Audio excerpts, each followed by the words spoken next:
What's up? Um, so yeah, I'm not exactly sure how close I am to the end of this game, but it seems like I am close to it. So this might even be the last stream of it. Uh, we'll just have to wait and see. But yeah, let's hop right into it. Okay.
But yeah, it's been a great game so far. So curious to see what the ending will reveal about the story, but I have my suspicions. That's for sure. Alright. So where am I exactly? Control room.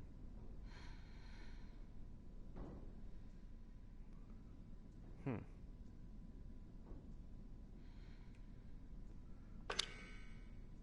Do I have any? No.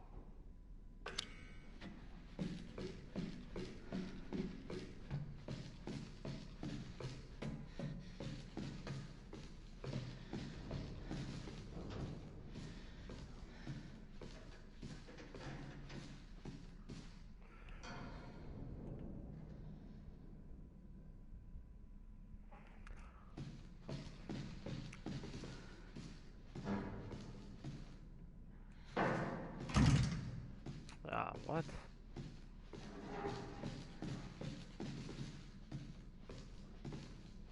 I don't think, yeah. I'm not gonna be able to get through that. Alright. I think maybe I have to go up to 3 and drop down the elevator shaft or something.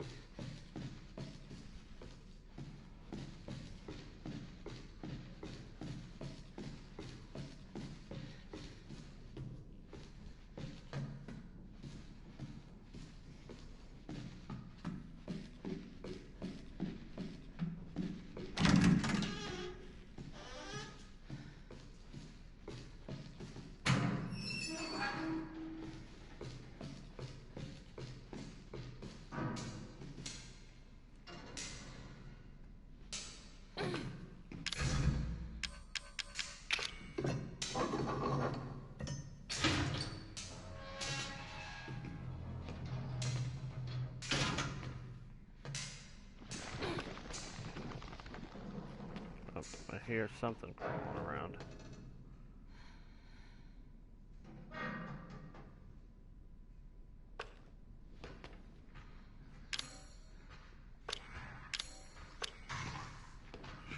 Uh-oh. Oh, it's down there.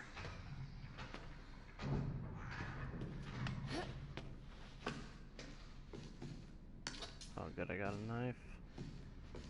That helps. It's better than having nothing.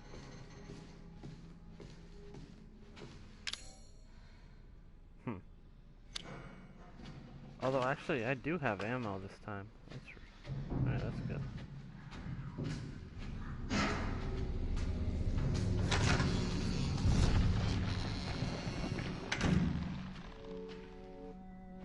Haha. This is a safe room, so I can, like, get away with that sort of thing. Handgun ammo. Corrosive, that is something I need. just in case, real quick. Um, hmm.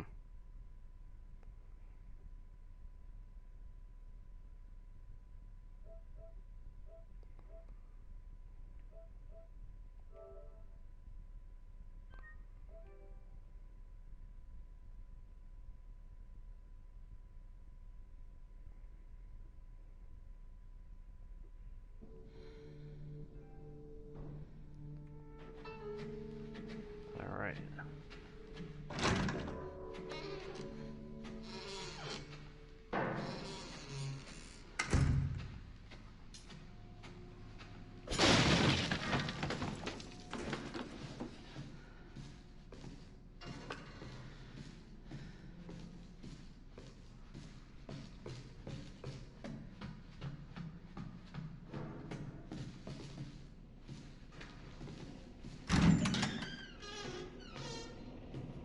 Wait, that's the way I got up. I don't think I need to go that way.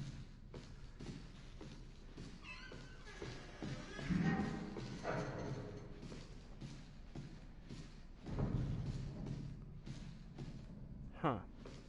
Is that the door? Oh, shit.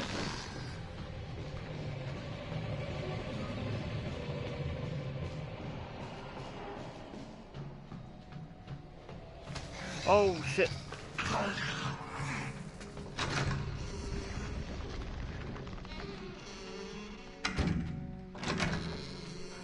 It's like cheating, using that door.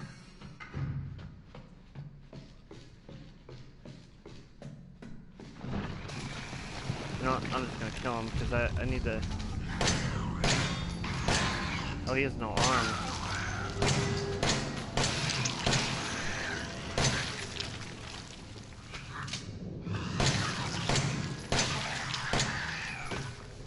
Good.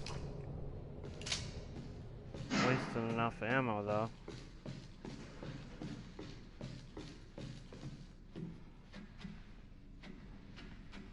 Yeah, wasn't I in this room before? 16 years since the nightmare of Raccoon City. The survivors are still suffering. That's interesting. Chem fluid needs that.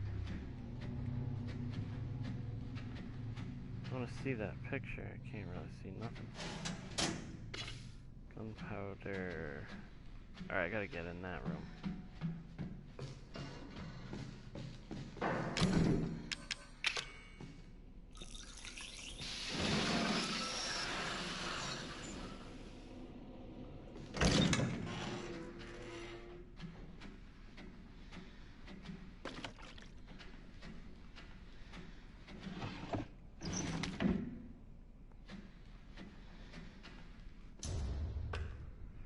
And that is exactly what I needed.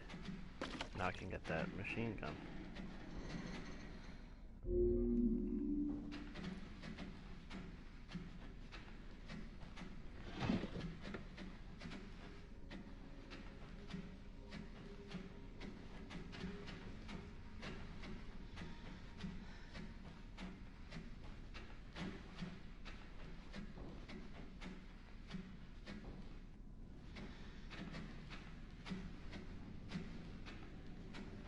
Alright.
Oh, controller starts lagging.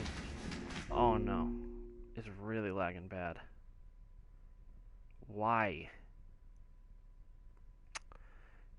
This is so annoying that this fucking controller keeps doing this.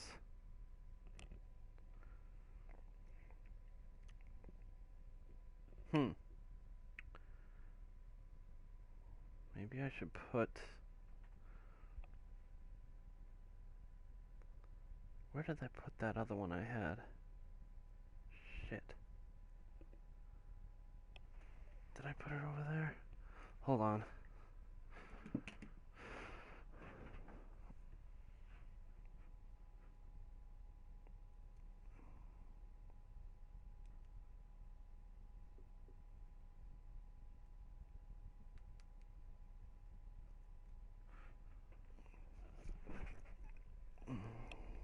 Oh, sorry, puppy.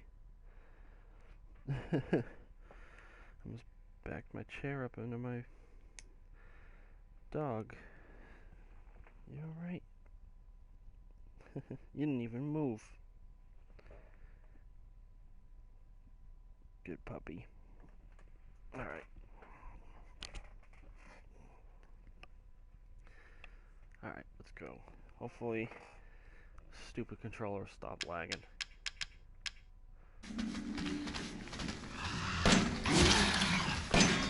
Oh, I'm gonna die.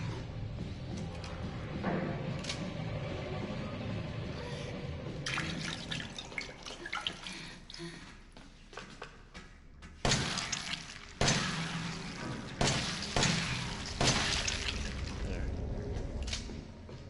Stupid thing. I should have ran in here and shut the door.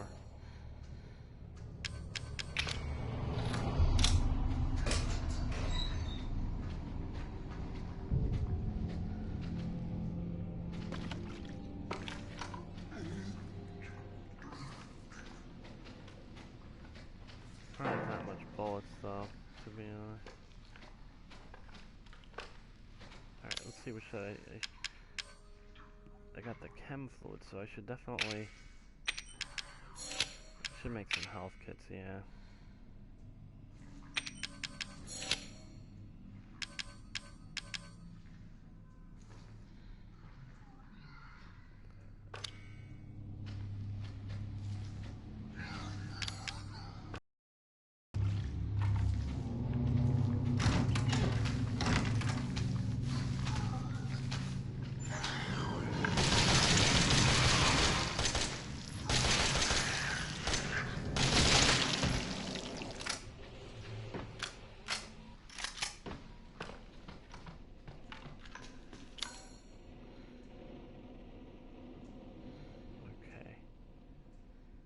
I gotta get downstairs.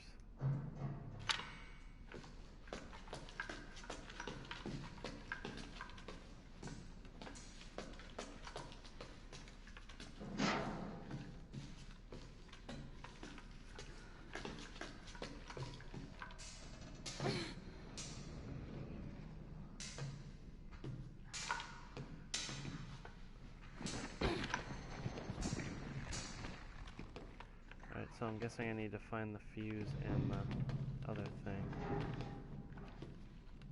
Let me save first. Uh-oh.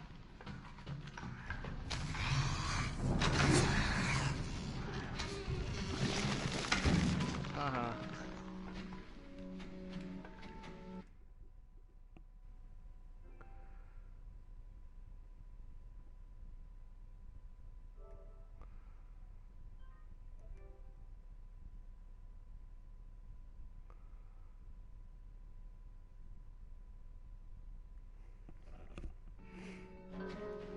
Alright.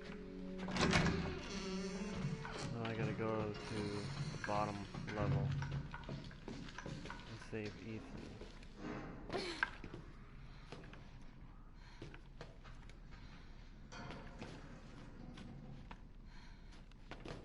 What is it doing?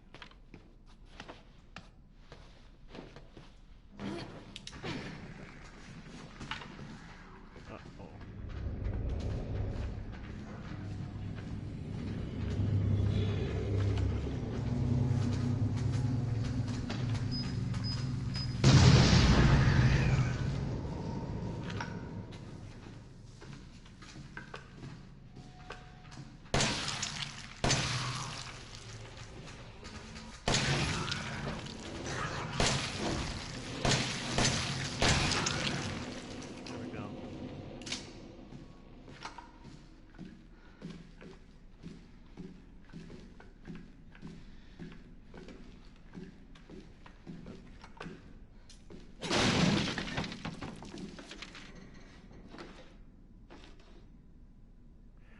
too late for us, but at least I can let the world know what happened here.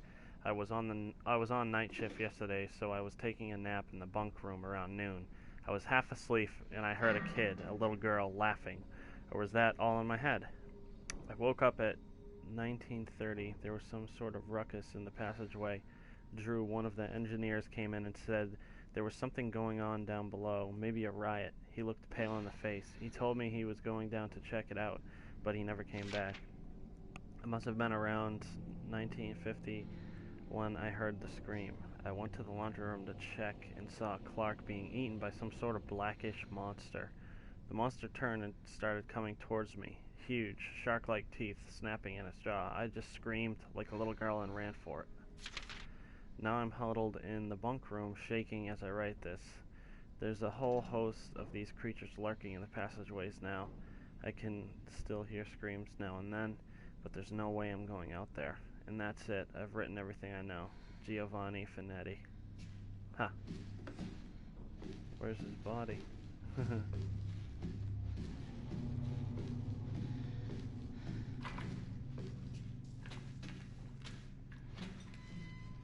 Amazon River Cruise Guide. Beauty in the Black Lagoon. Huh. Bet you that has something to do with what's going on here. Right? It's gotta.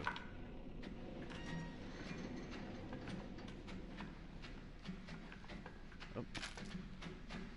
It's handgun bullets though, huh? Damn. Nice machine gun.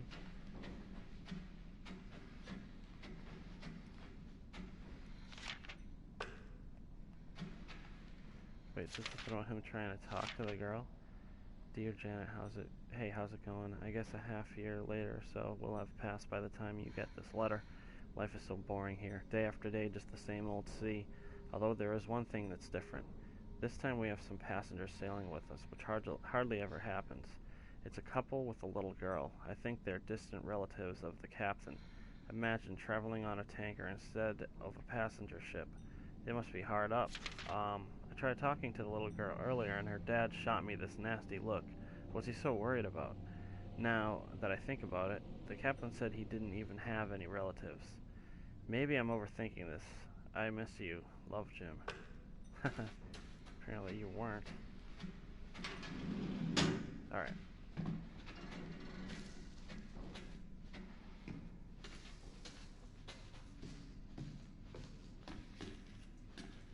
Well, yeah, that's where I got the fuse from earlier.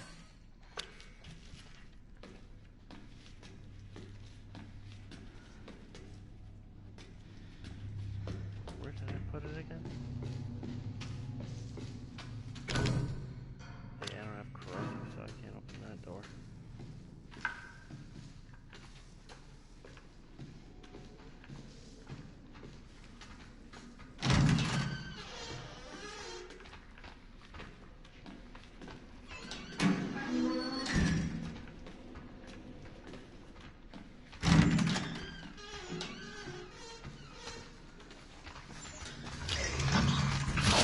Oh shit.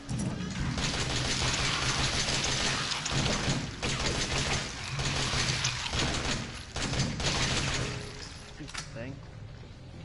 Freaking wasted all my ammo.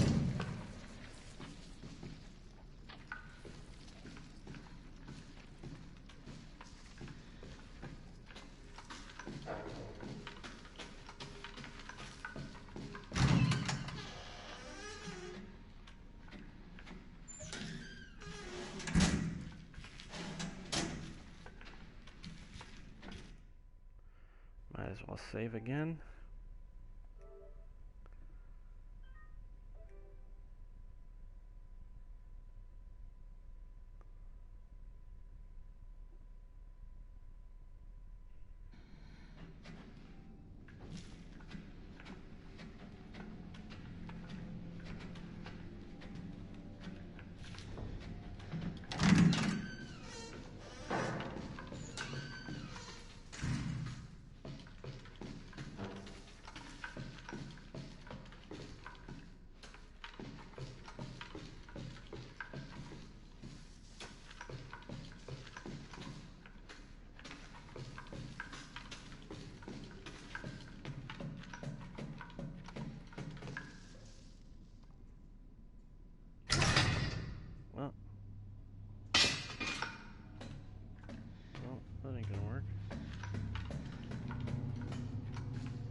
Maybe I have to...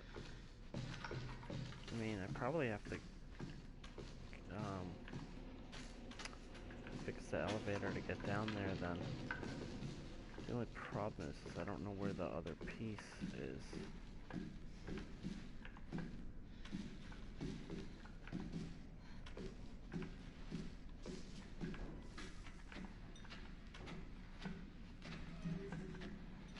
Huh.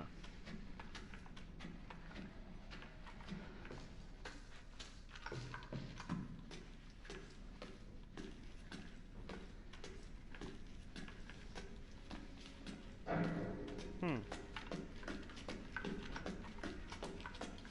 wonder what putting it back in here would do. I'll just put on the light. Or was that light already on?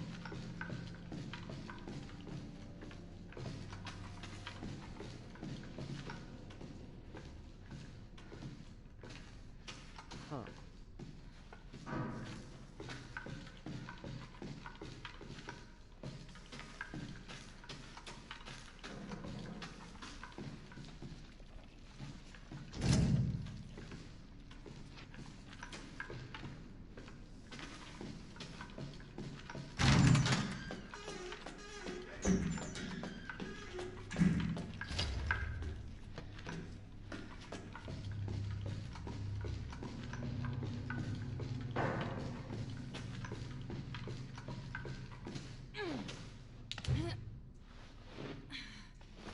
Cool, at least I got the fuse, but I still need something else.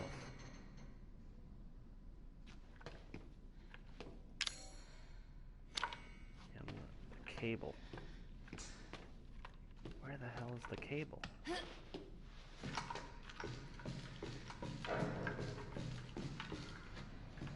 Oh shit.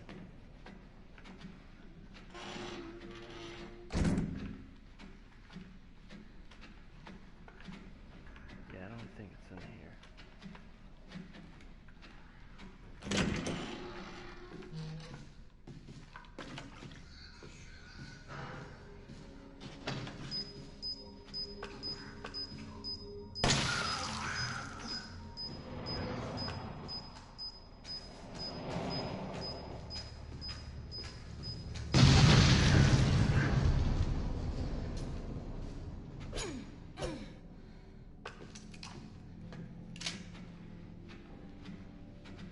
I already looked in here. This is the one where it said something about Raccoon City, yeah.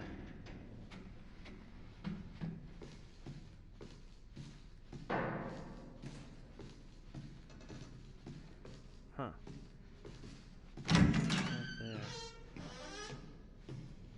I'm gonna go up this ladder, so maybe it's somewhere up here. If I'm lucky.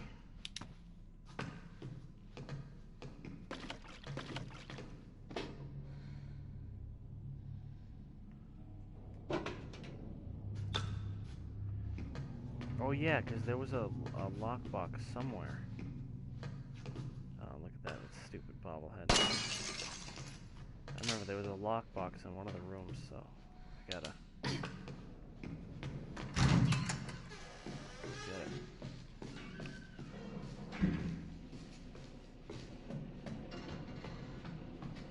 Oh, you know what? I haven't gone in here recently. Maybe I should.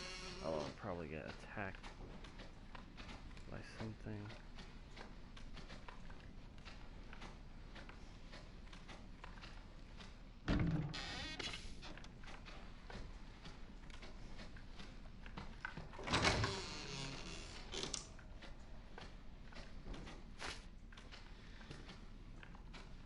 Okay.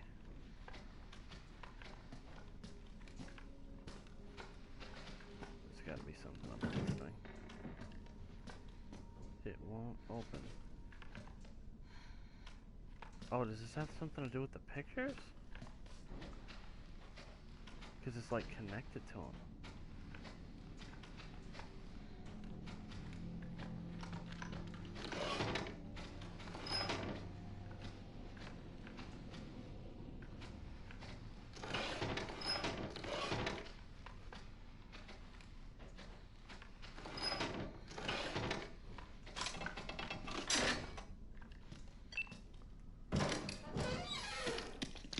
good. Now I got corrosive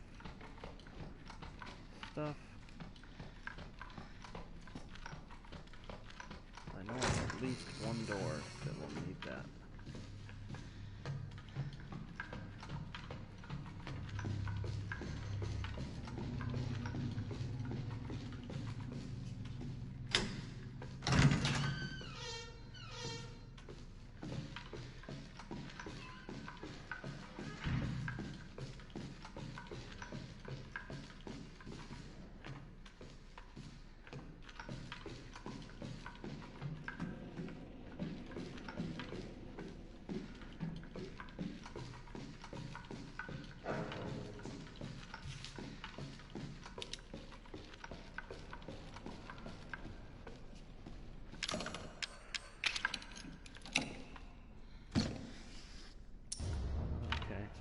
Antique coin.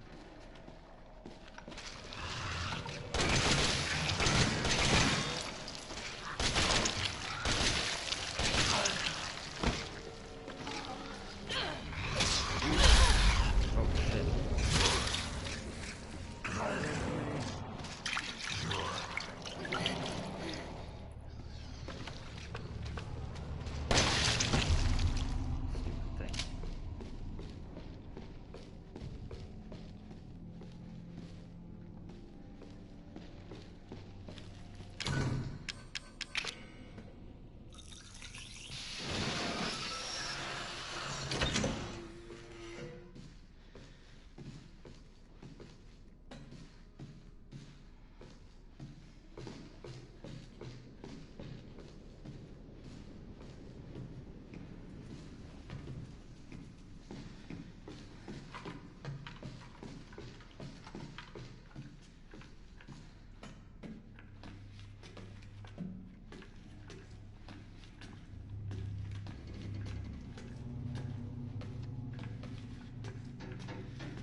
I need is machine gun ammo. Shit. Got some more corrosive. What the hell? What is that? What the hell is that? Whoa. What the fuck is going on?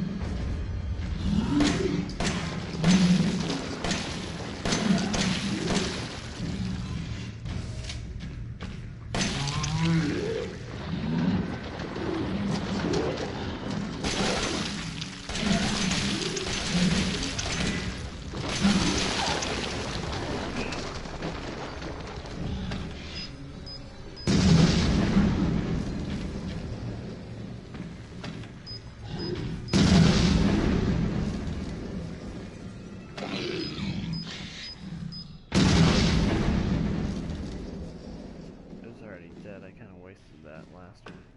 Shit.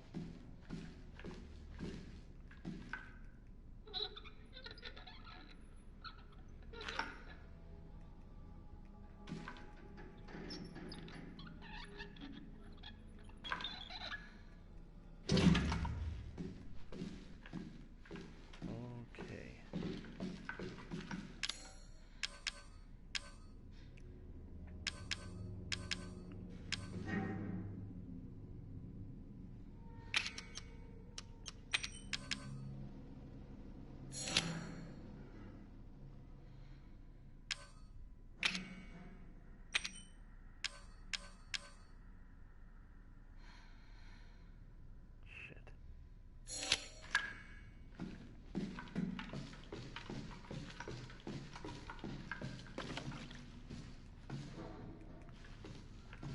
Door just don't open? Huh.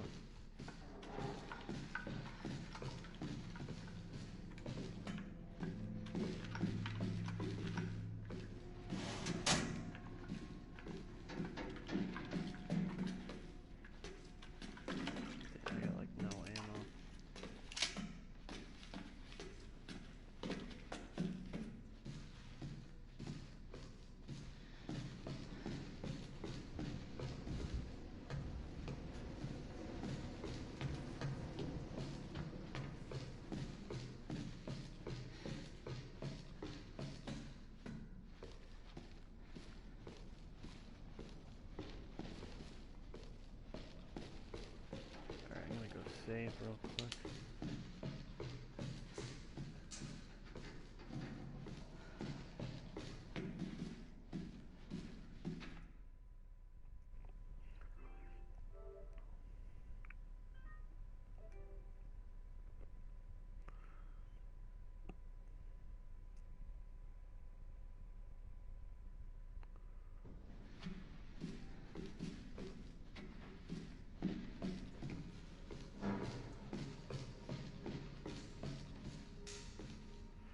I'm gonna go down first before I fix the elevator. Just because I can, there's a corrosive door I think I can open.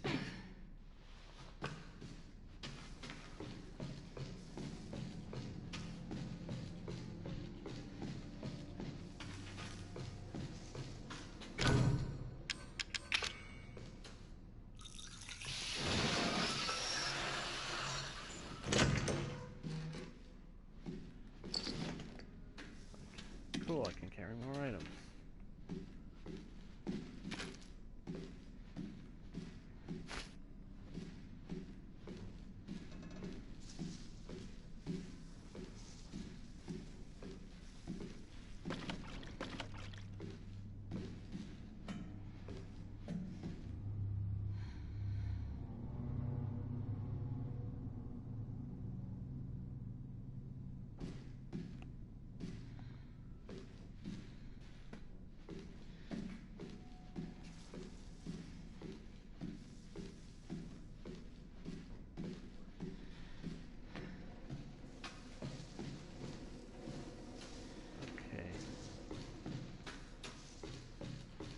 I think I got all the corrosive doors, right? I can always check the map, I think.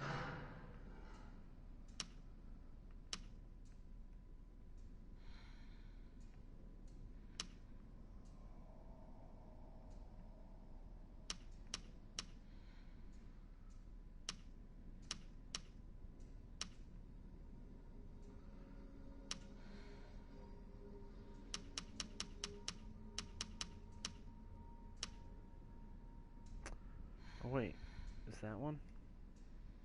Oh, it's just locked. I don't think I can use corrosive to fix it though. It's just shut, I guess. Yeah, you need the fuse to fix it, so no point. So they gave me a bunch of corrosive and it doesn't seem like I need it here.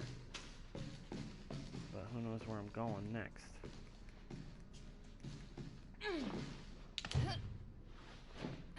Maybe this game's further from being over than I thought.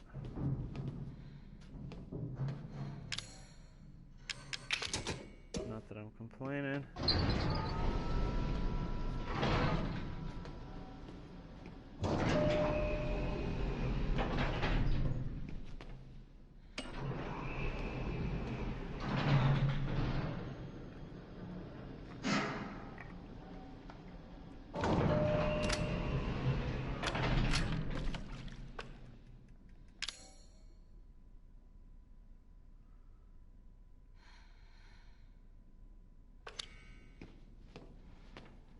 He's waiting.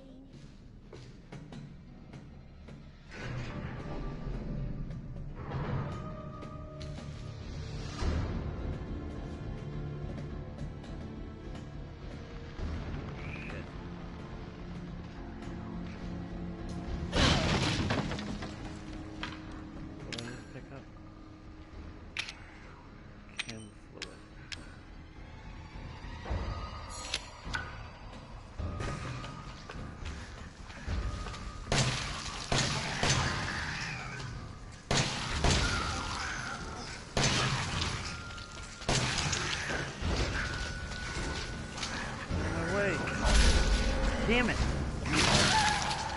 Oh my god. What, I couldn't just step over the thing? Like... Shit.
Oh, don't want to miss that.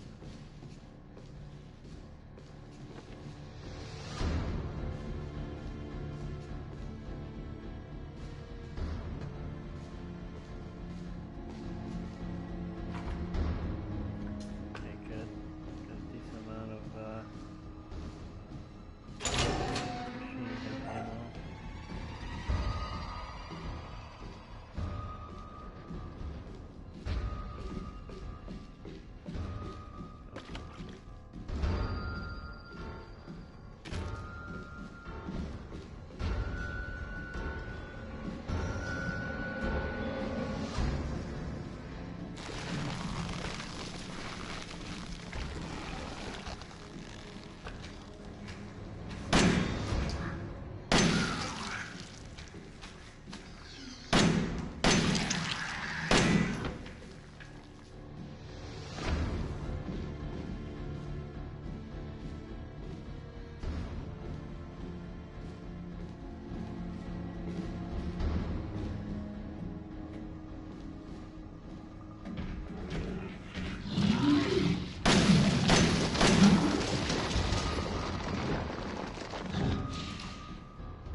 Got him.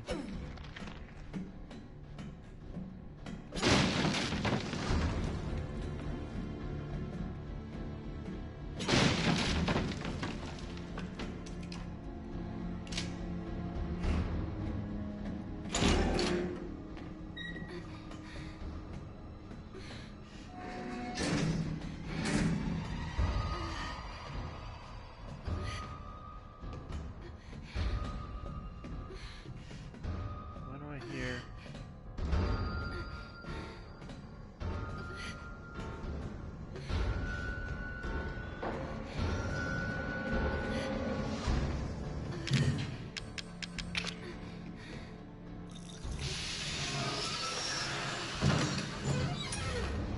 Oh, another one.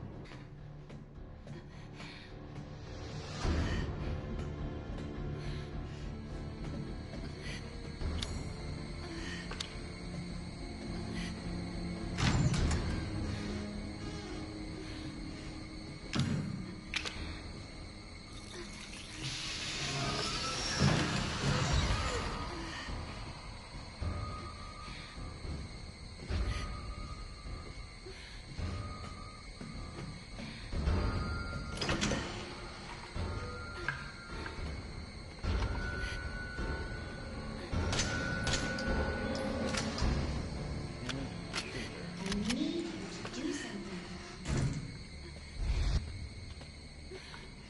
Ethan.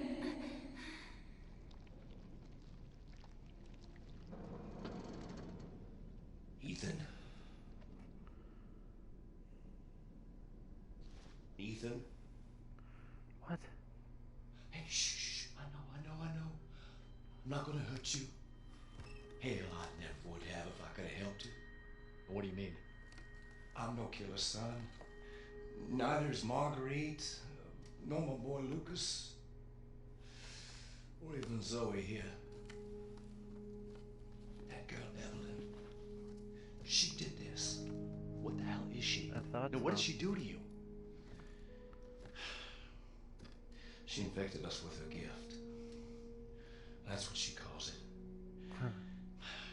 I found her near a busted out tank in the bayou. Everything changed after that. So she infects you and then she takes control? No. Not exactly, son. She just... She forces her way into your mind, your soul. You can't fight back. You are connected to her, and you can't resist the urge to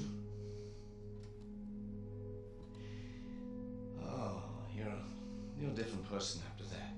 Just like Mia. So Mia sent me that message because of Evelyn. Listen, the girl just wants a family of her own. She's the key. All right?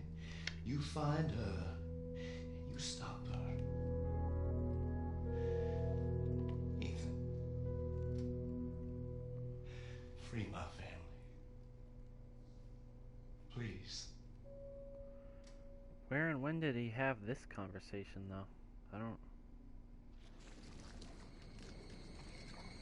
confused.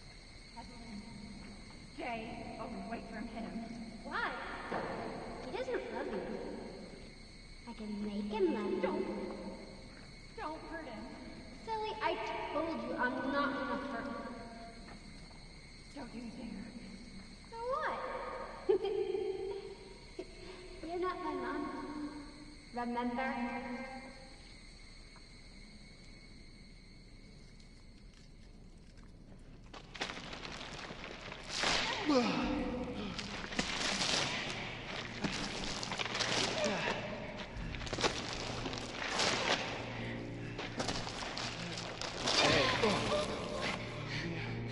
Mia, how? There's no time.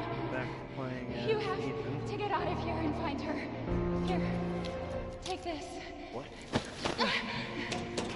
Wait, what are you doing? What are you doing? Saving your life. What? You need to go. I won't be able to resist for much longer. No. Now go kill him, bitch. Oh no. I hope she gave me her fucking Mia! machine gun. No!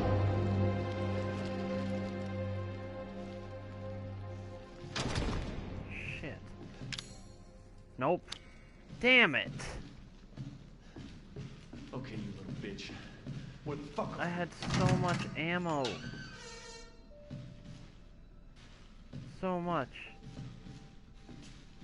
All gone. Uh-oh. It's all your fault.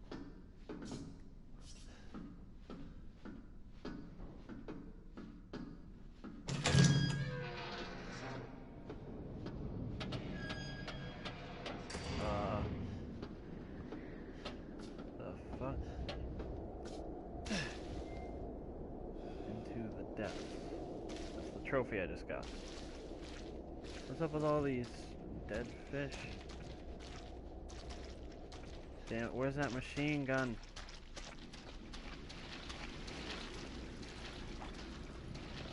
I want that machine gun back. What? No way. For real? Oh, are they just going to some fucking facility we haven't seen yet? Oh, shit.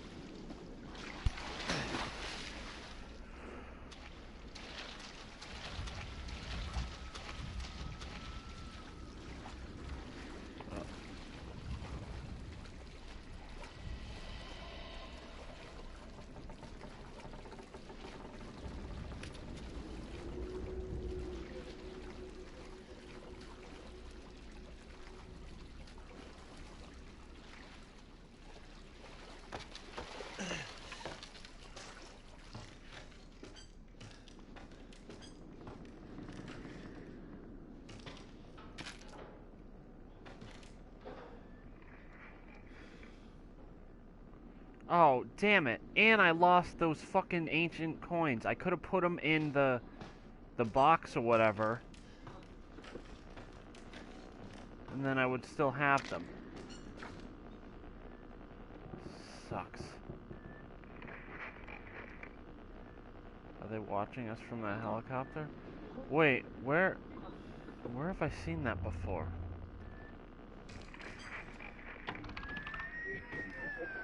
Alpha 1, this is Bravo 1. Do you read? This is Alpha 1. Report. Did you find anything? A thorough search of the Baker property Oh, revealed good. zero survivors. Thank Repeat, God. Zero survivors. We did find evidence of a skirmish. Evelyn? Negative. However, we did find several encrypted messages from the Baker's son Lucas to Wait, an who are unknown they? third party. You can probably guess who that was. That's just great. We've had reports he's in the abandoned mine south of the property. I'm gonna go have a look. Roger that. Is that Alan? We'll meet you at those coordinates. If you encounter Evelyn, orders are shoot to kill. Repeat, shoot to kill.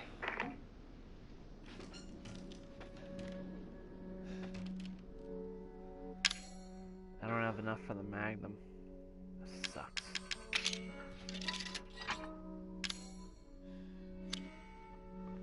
And I think I already got everything else, so that's all there is just that fucking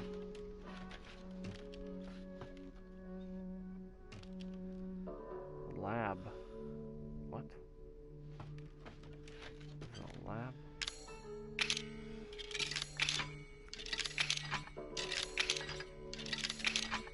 Sucks I don't have that Magnum, but yeah, I didn't find all the coins, so that's what happens. But I'm glad I got Mia's stuff, cause that means I got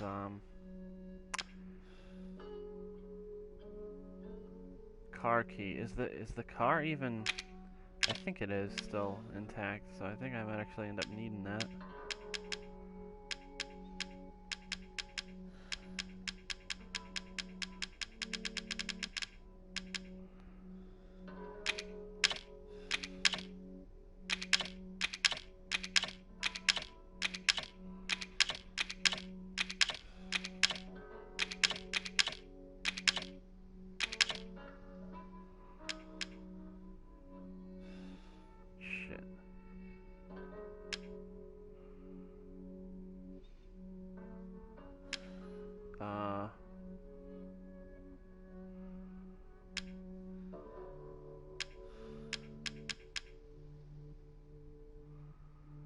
Oh shit, but I didn't even take the guns.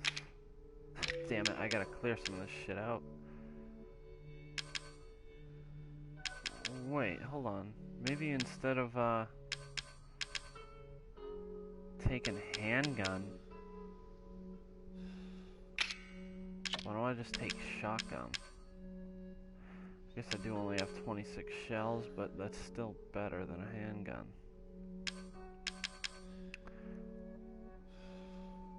Or what if I just leave the...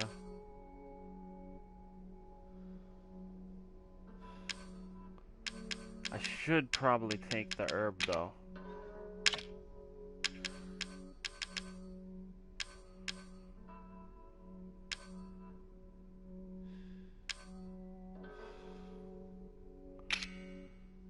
I won't take the flamethrower.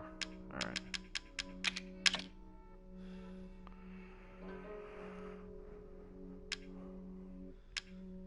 And I don't even have any rounds for the grenade launcher, so there's no point, really?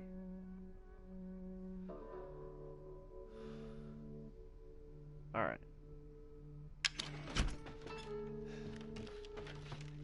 Save.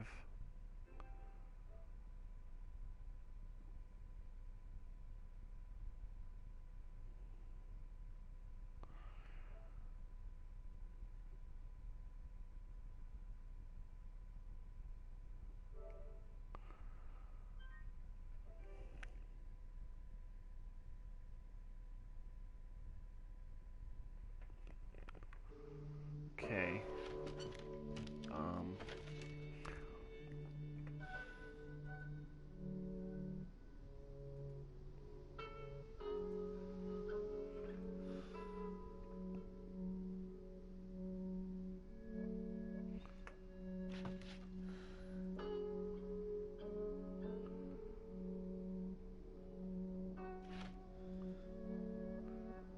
Huh.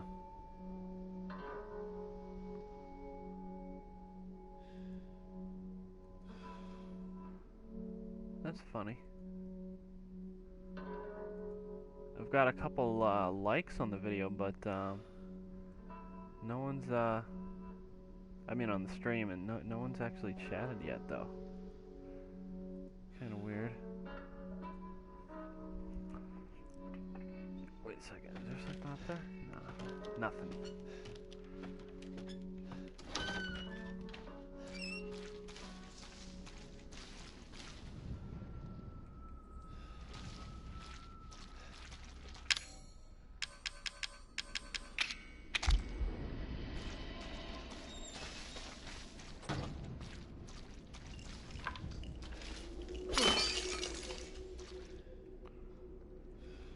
What? I need... Well, it's only one Magnum ammo. It'll probably still be there, too. I need that. Damn it, it's already driving me nuts that I don't have space for anything.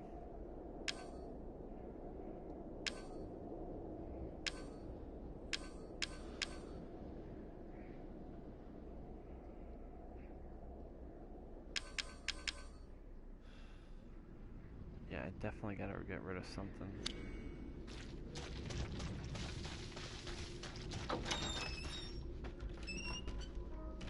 Oh, machine gun ammo. Good.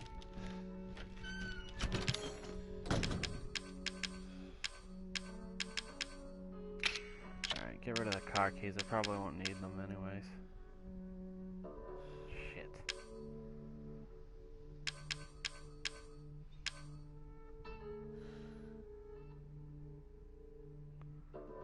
Huh. Yeah, I'll keep that and then...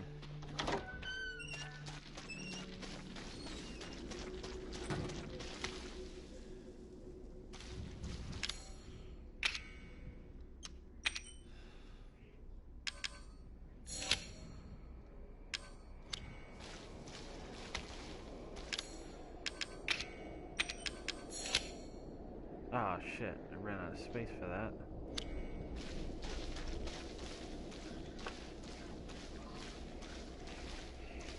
Whoa, what the hell?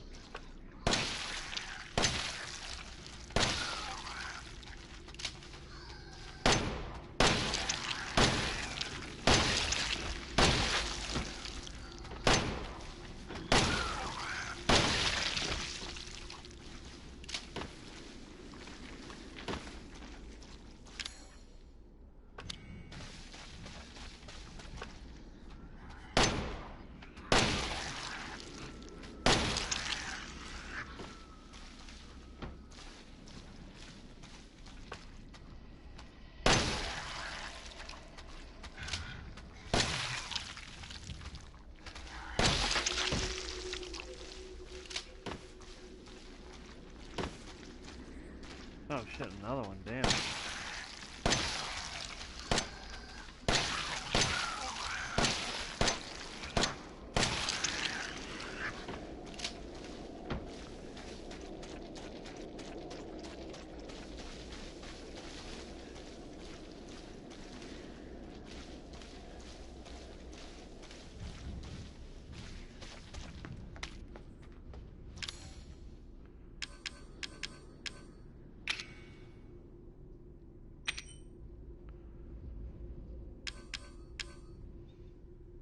Hmm.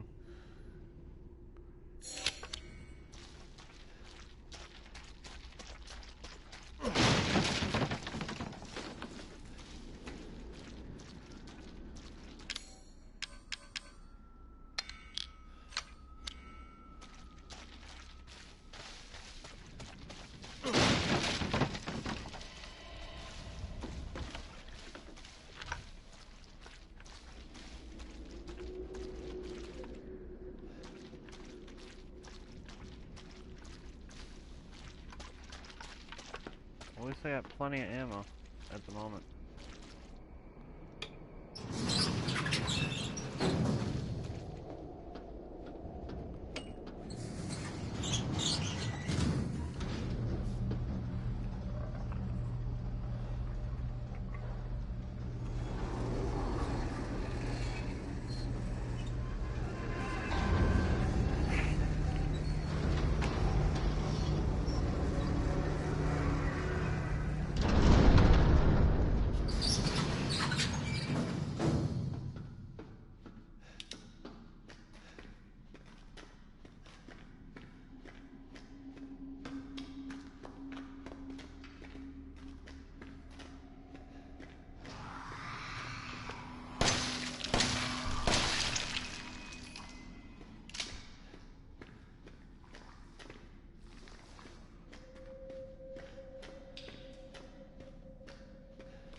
Uh-oh.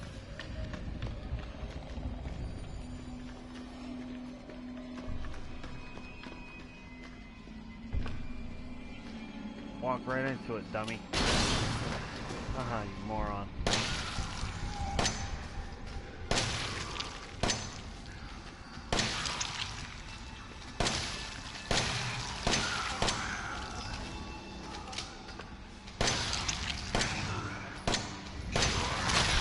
Damn it, come on!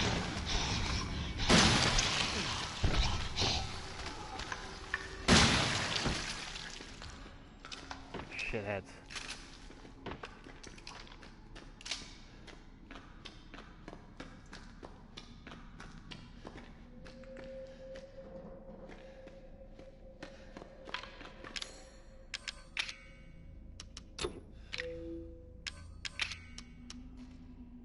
What, I can't use it? That's so stupid.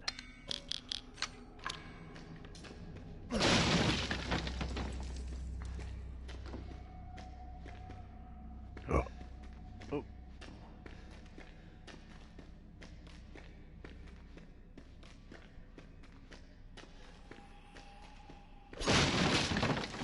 What did I pick up?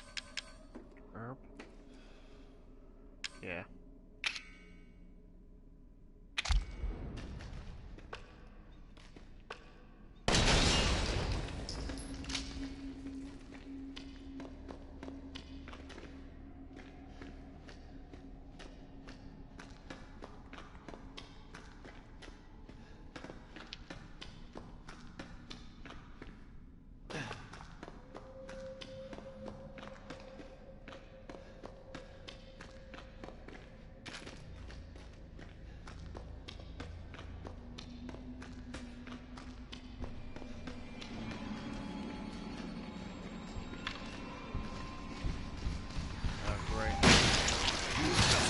What?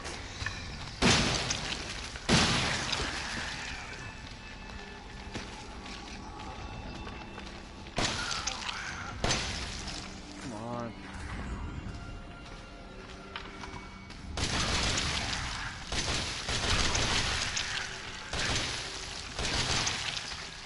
How is that thing still alive?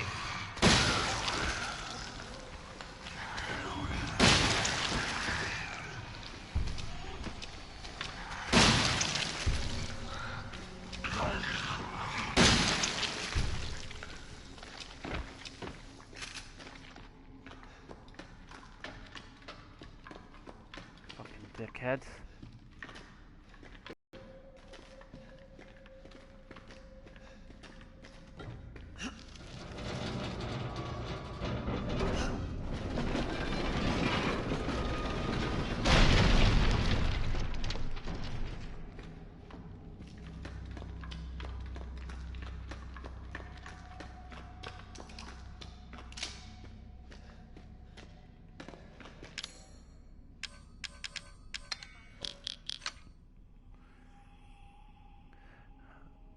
Yup. What's up, man?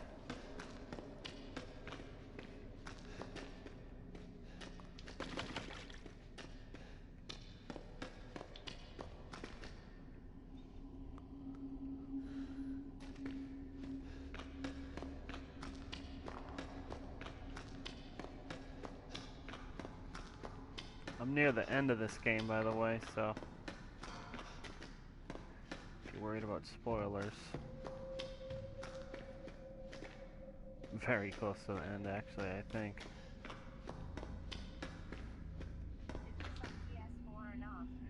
It is, yep. I am on PS4.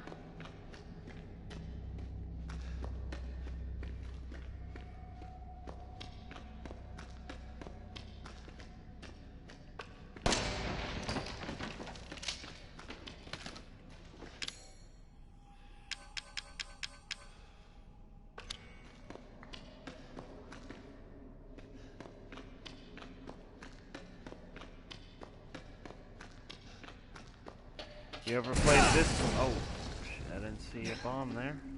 You ever played this before, or any of the Resident Evil games? Ah, damn it. I didn't think the boxes would be booby-trapped. Sure, if you want to send me a request, it's Hugo Stiglitz on a score 420.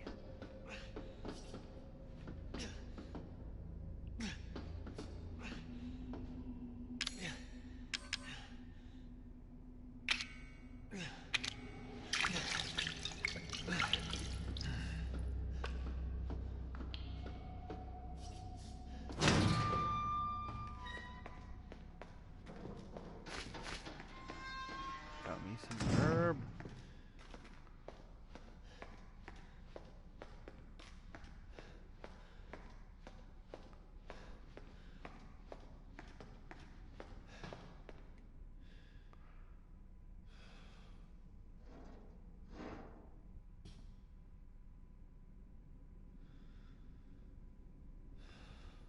Wait, what?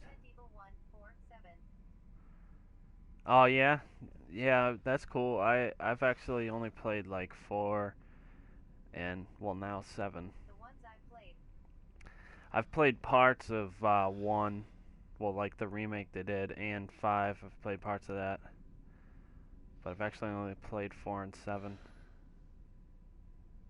which are both awesome. 4 is like one of the best games ever. I think it's such a good game, but this game's been great too. But hold on, I want to read this note. This has something to do with this little girl I'm chasing.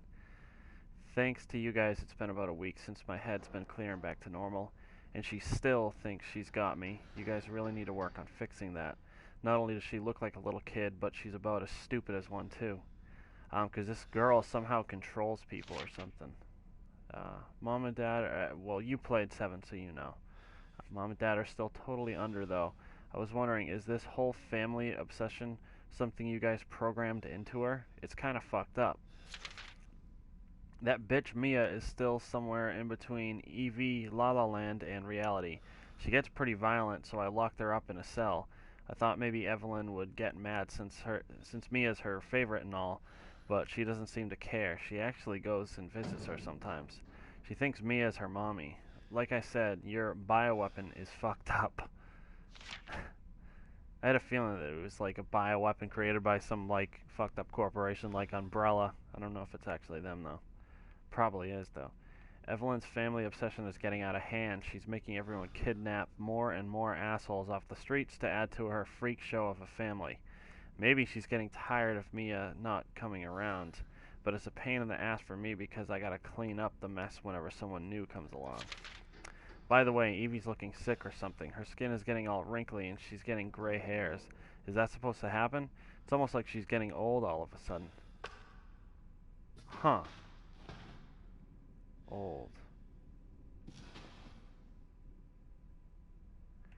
What if that old lady in the wheelchair is Mia? Oh yeah, Last of Us is one of my favorite games of all time.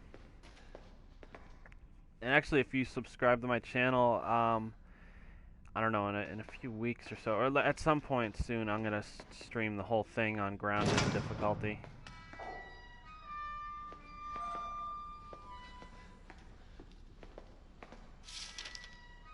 Infection report.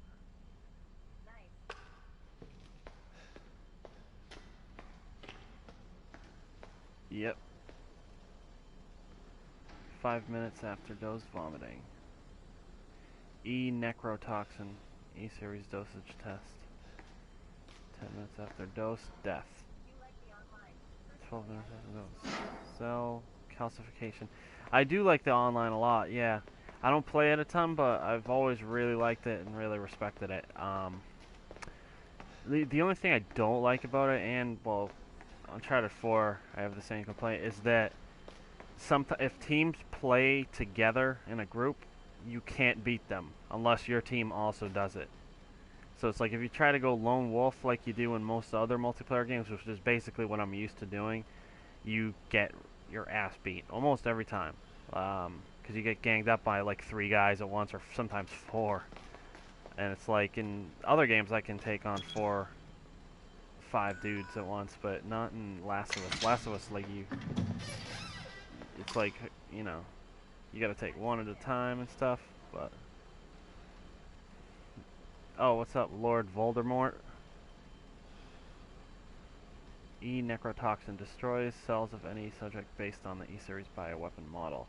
Used only for disposal of E-series assets. The toxin must first be stimulated before use. Do this by placing a sample of an E-series cells into the necrotoxin container.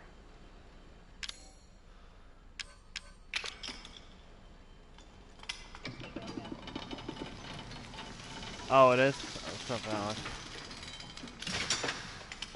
I should have known it was you.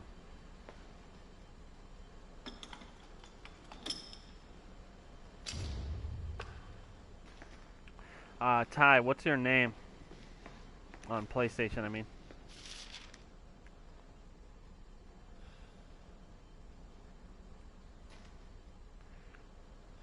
This project was instigated in 2000 as one of several concepts for the company's NextBoss, Next Generation Experimental Battlefield Superiority Initiative, working with technical assistance from HCF to develop a bioweapon for neutralizing combatants en masse with minimal direct contact. NextBoss was later folded and all of its assets diverted to this project. What makes this project markedly different from conventional weapons is its ability to turn enemy combatants into allies, converting hostile elements into willing servants. Since this effectively eliminates the cost of not only POW handling, but also combat itself, it's no wonder we had the blank and even blanks blank organization chomping at the bit to get on board. Ty the Blockhead. Well, that's what I'll just add you right now. And I'm not signing in on my original account. Why not, Alex?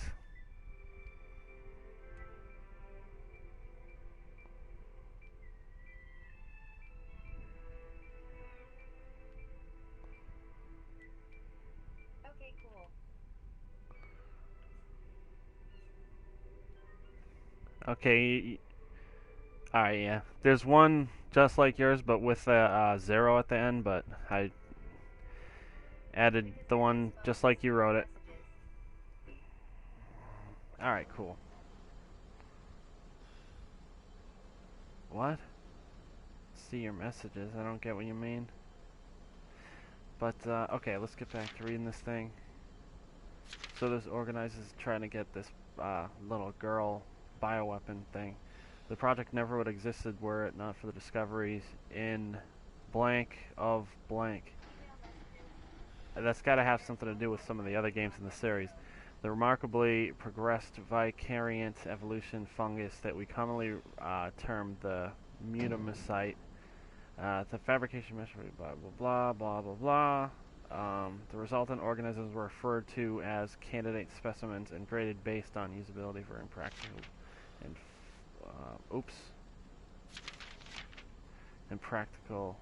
impractical and faulty. Series A through D to the perfected E series. A common appearance was selected for the bioweapon, that of a roughly 10-year-old girl to ensure ease of blending in with urban refugee populations. Huh.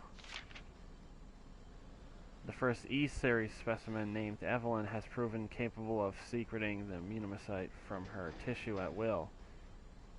I don't know, they're blanking stuff out, and I'm like curious what that is. It is also a note that Evelyn's mutamycite poses a profound control over body and mind when introduced into host organisms. That's how she infects people.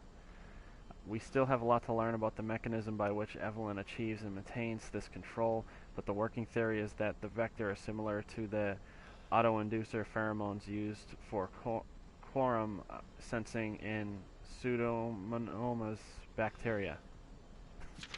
I don't know what that is or what that means. Evelyn's control is exerted in a series of discrete stages, the first of which is hallucination. Almost immediately after infection, the subject begins to see images of Evelyn, though she is not in fact there, and even hear her voice, which is inaudible to anyone else. Auditions with infected subjects throughout the stages of infection reveal that at first the phantom Evelyn appears to be a normal young girl, sometimes desiring companionship or assistance. As time progresses, she begins making more and more extreme demands, including self-mutilation and attacks on other people. The psychological shock this induces helps to break down the mind's natural barriers to Evelyn's brainwashing effect, and by the time mental control is achieved, the Munomycetes infection has progressed throughout the body's cells. So the body, I assume that blank is regenerates or stuff like that, because that's what happens to people when they're infected. It's like they're able to regenerate, they're also way stronger, and they can mutate and stuff. It's like, yeah, it's kind of like the T-virus, but it's an infection from some little girl. Evelyn's functions also include the ability to form organisms from mycelia, the fungal filaments. And I think those are those, I forget what they're called. The things that are attacking me, the black things. Yeah, Ty, there is one called, just like your name, but with the 0 at the end. The term organism is used loosely here. Strictly speaking, they are superorganisms formed of countless mycelia. What's important, though, is that they exhibit a strong survival instinct and will defend themselves ferociously with the slightest provocation. Their fungal toughness and remarkable strength give them significant battlefield potential.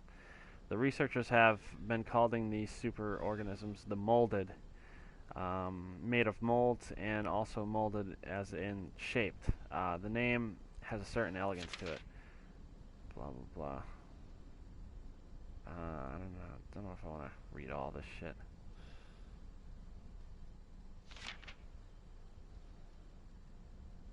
What's been interesting to observe in Evelyn's behavior is her obsession with the concept of family.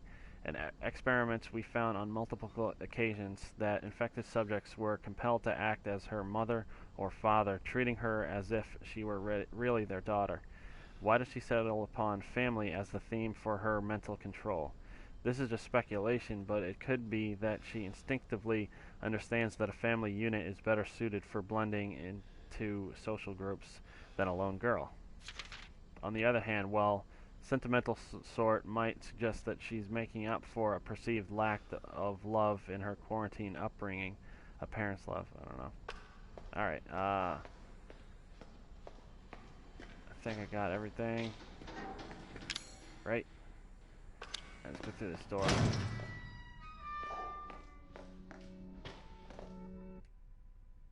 Save real quick.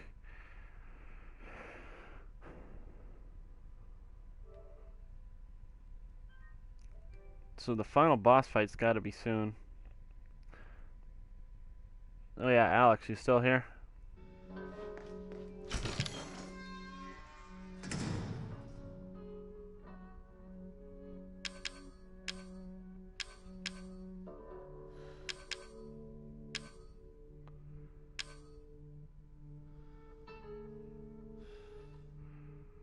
Huh.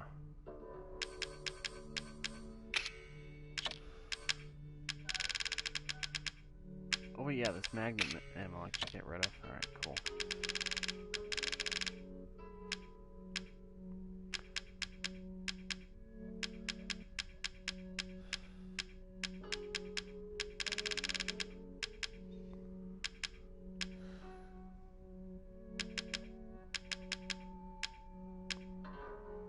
Huh.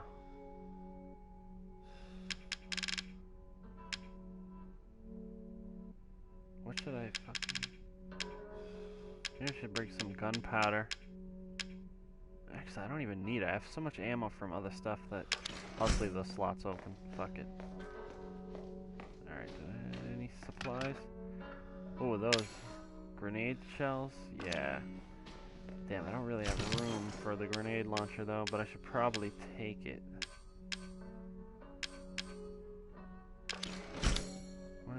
Did I get a full map of the mine? No, I didn't. Fuck.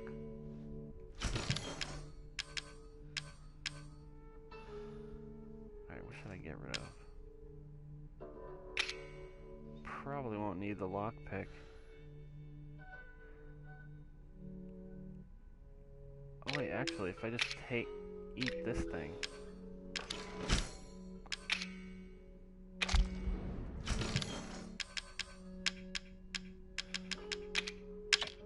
There we go.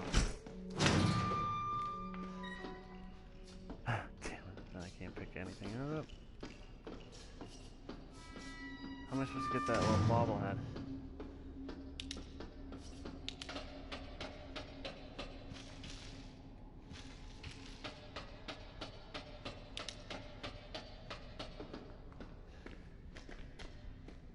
Oh, yo. This guy... How do you shoot that bobblehead? Oh, maybe I was supposed to shoot it from over there. Hold on, maybe if I put one of these down. That's gotta work. Better. It did.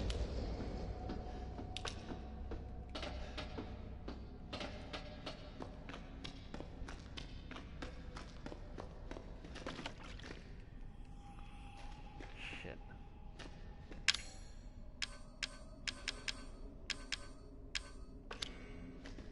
Oh yeah, maybe if I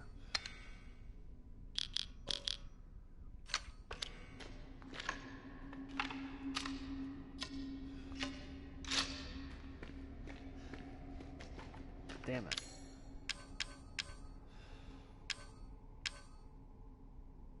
It's like nothing. You know what? I'm just gonna go get rid of that corrosive thing.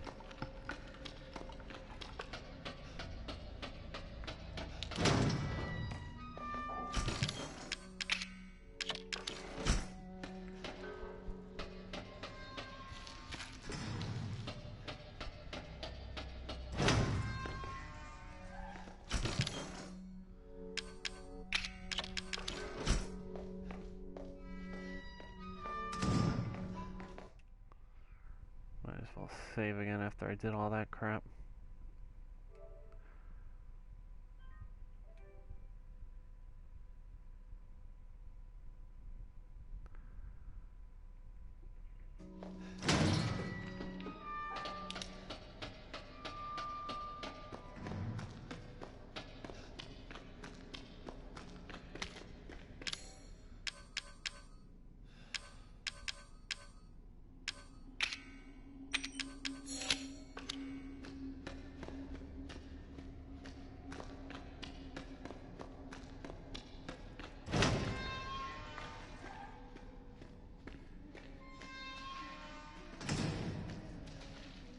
Oh, I can hear her.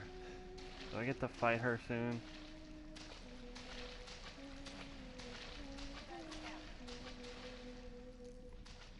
Nah.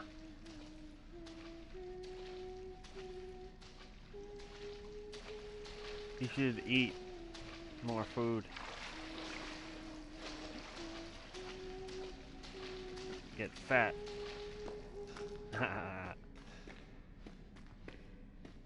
But yo, Alex, after I finish this, I'll play Outlast.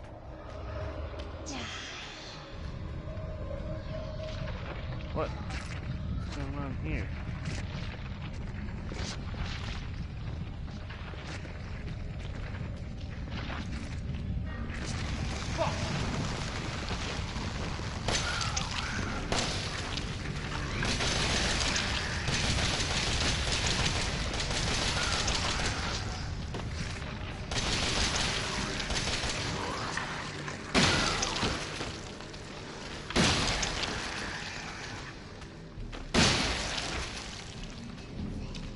Not today.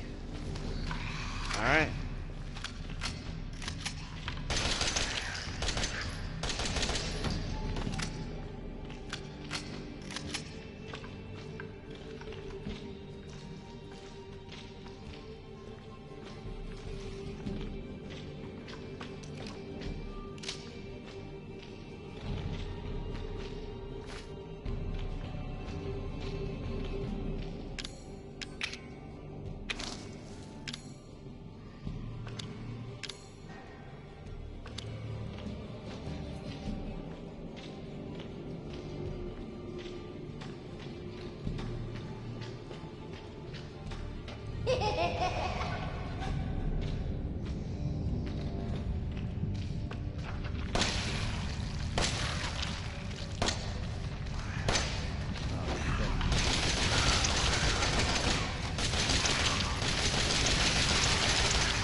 Well, I told you last night I was gonna stream it today.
What?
What's up, Donald? Good to see you, man. I think I'm getting closer to the end.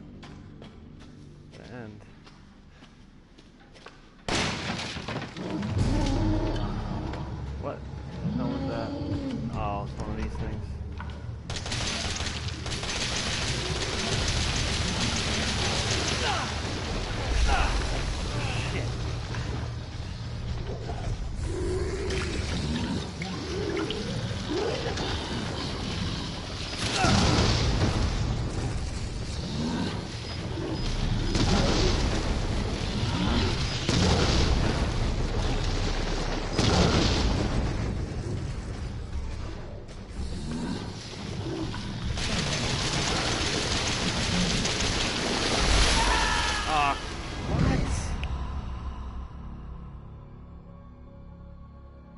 Oh, for real? Good. Good deal.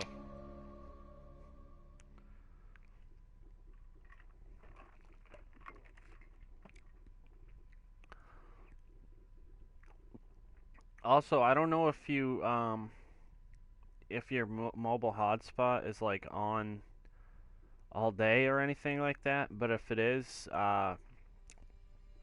shutting it on and off, or like just disconnecting from the data, or shutting off data and then turning it back on will also help, because it'll have to like re-find the towers and data channels, which like, so you'll get a better connection that way, or the best possible, because that's what I do on my cell phone a lot, because sometimes it'll be like way slower, but then if I just reset the phone or everything, like I'll get a like much better connection.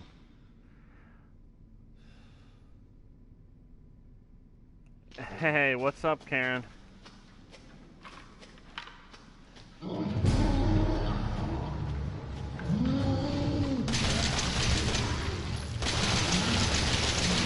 It's time for the final boss. Hopefully. Soon enough. Cool. Are you playing it on PS4?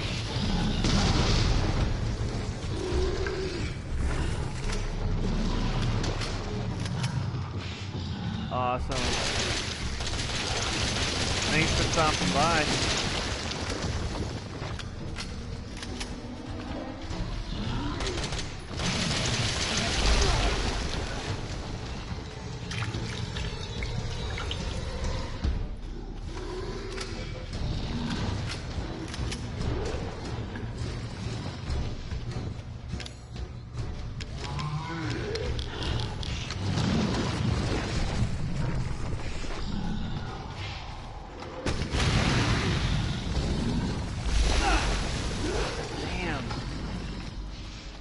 I don't understand. This guy takes a lot of damage. Did I finally get him? Ah, thank God. Oh, that's Lord Voldemort is Alex.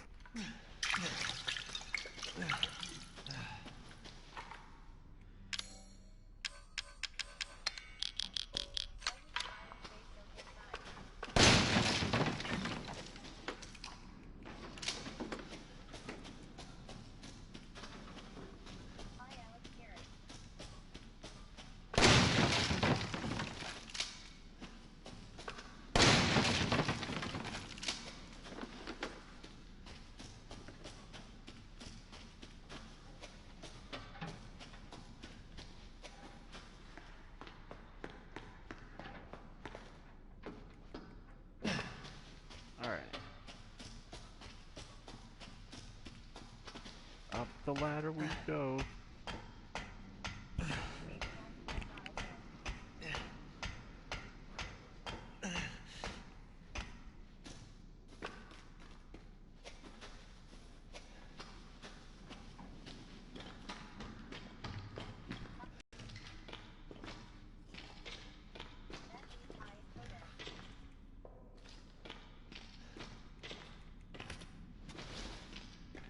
The hell is Codex?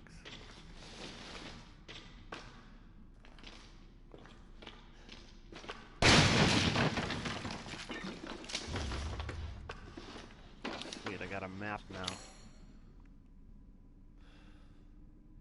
Huh. That's odd. This next part of the map, it shows nothing. I wonder what that means.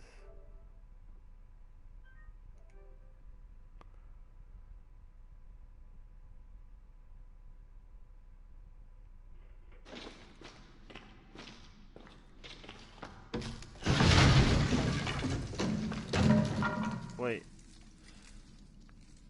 Yo, this is the basement of the Baker house. No way.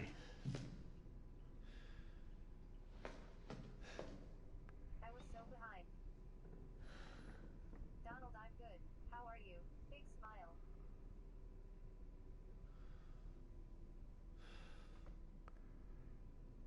Alex, why do you always do that? I didn't realize this, but I was so behind. Why not just put that in one comment? You always do that. I've always wondered why you do that. You like stop a comment halfway through.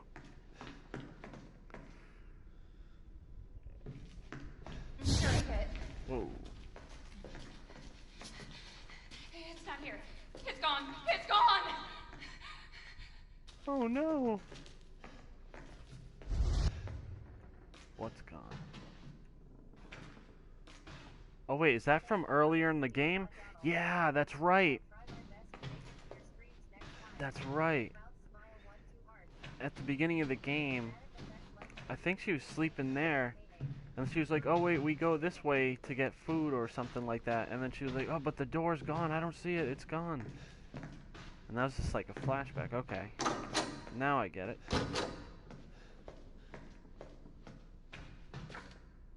E001.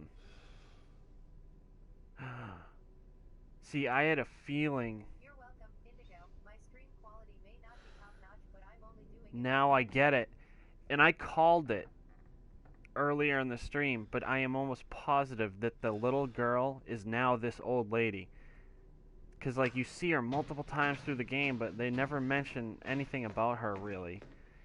But they mentioned in one of the notes that I picked up that Evelyn, her hair started graying, and she started getting wrinkly. And now I'm just about convinced that Evelyn, the little girl that's been terrorizing all of us, is actually this old lady. Because she terrorizes you through hallucinations, so...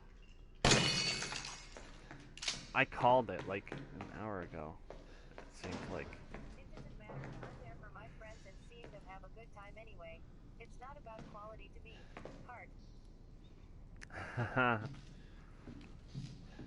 Well, it's definitely not about quality if you come to my streams. Sorry. Self-deprecating humor. My favorite kind. Well, that means the world to me. Thanks.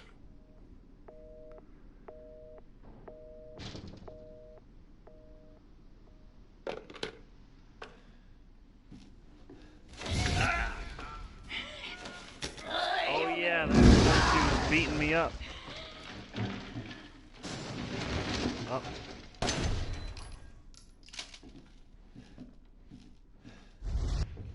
This is your fault. Why am I seeing this? Because you're infected, dude. You're so welcome. In the short time we've talked, you've always been so thoughtful and kind to me. I don't just email. I have no idea what it would be. Bingo. I'm going to do a Metal Gear Solid V in the future. It's on my to-stream list. Awesome. Karen, you played Metal Gear Solid 5 too, right? It's an awesome, awesome game. The numbers there in my head, what do they mean? Well, Donald, the first love Metal Gear Solid 5. Hell yeah, it's a great game. Open mouth smile. Yep. Have you played any of the other Metal Gears? Or just 5? Can't wait to see Donald play it. Heart. Indigo. Metal Gear Solid is my most favorite series of all time. It was a 4-digit number. It's one of my favorites too. It's so amazing.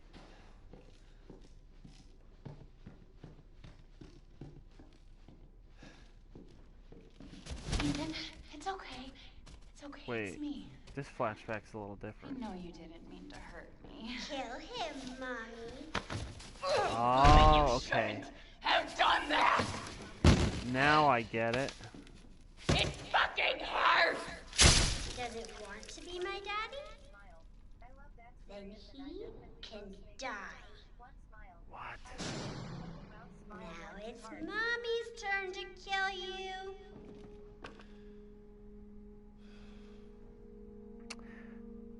Oh, really? So you didn't play the first one? The first one's like, other than 4, it's my favorite one actually.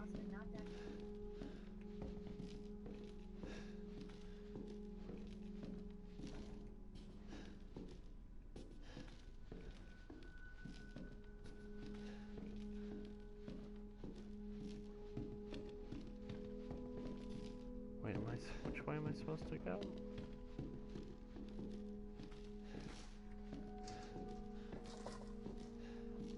Huh. And I'm betting Howard the Duck is actually Alex. He has 1 million different YouTube accounts.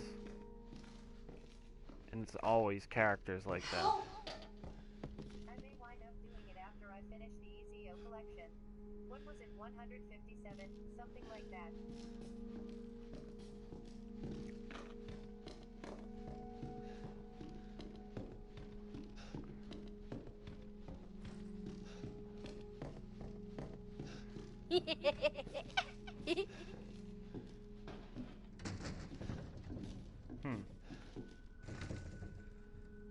Wait a sec. But yeah, Karen, do you play video games at all on your computer? Just give everyone a cute Y in the end, like my friend Mike is Mikey and my friend Smash is Smashy. Didn't mean to offend you. My name is Austin. I don't even know you. I'm new to the stream. Really? Well, Donald, I'm looking forward to it. I guess it's possible because Lord Voldemort did comment shortly after Howard the Duck, so maybe Howard the Duck isn't Alex. Although it definitely could be though, because I've seen him do a back and forth conversation with two different YouTube accounts. I'm not on my phone. Just some shit nobody has heard of.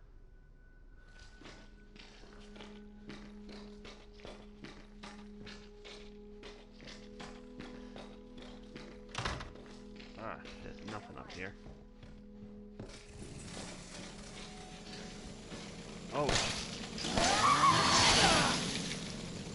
What? Oh, there's a flashback. I'm currently playing Borderlands 2 on my PC. Big smile. Oh, cool. Yeah, I have Borderlands 2 on my PC. That's actually what I was streaming from the other day when I was playing it. How am I, Lord Voldemort? We should play it at some point. But yeah, no, I was gonna say, if you want to play Metal Gear Solid 1, there's actually a good way that you can do it on PC. You want the Dolphin emulator, which is a GameCube emulator, and also you want to download Metal Gear Solid Twin Snakes, which is basically a Metal Gear Solid 1 but like remastered with Metal Gear Solid 2's graphics. And I haven't even played that version of it yet, but I will. I'm actually going to stream it at some point, I think. But yeah, if you want to get caught up on Metal Gear Solid 1, in my opinion, it's the best PS1 game. But You're gonna be one of us. And then maybe you'll oh, sweet. nice. Yeah, Dead Space 1 is awesome. I'm not playing. No! Get that away from me! Need your pity. Go home.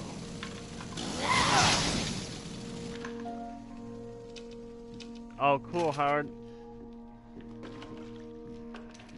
It's just that this Lord Voldemort is actually this guy named Alex, and he shows up here on multiple different accounts, so I am always suspicious when someone with just like a character name like that shows up. But don't pay me no mind with my paranoia.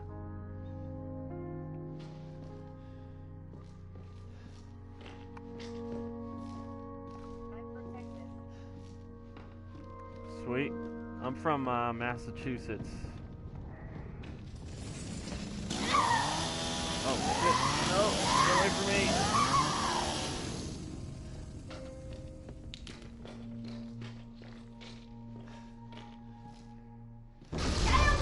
You feel abused now? Okay, now you're really sounding like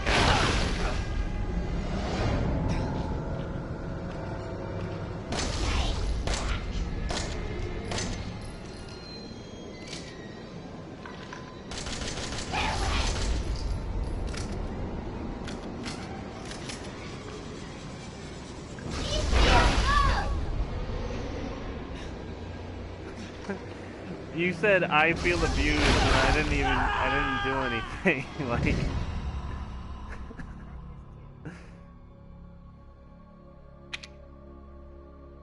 I'm not Alex.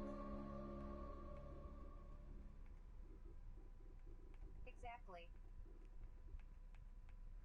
Alex, you're not fooling me, bro.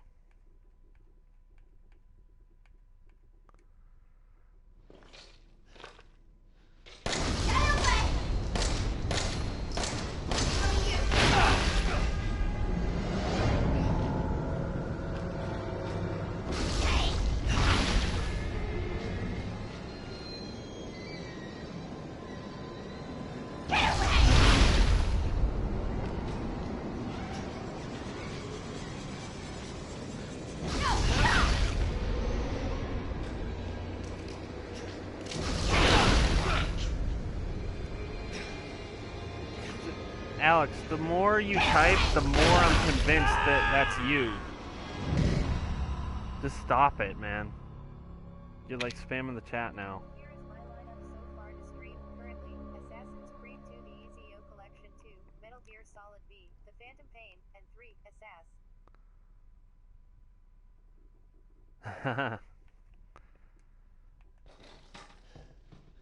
Get away!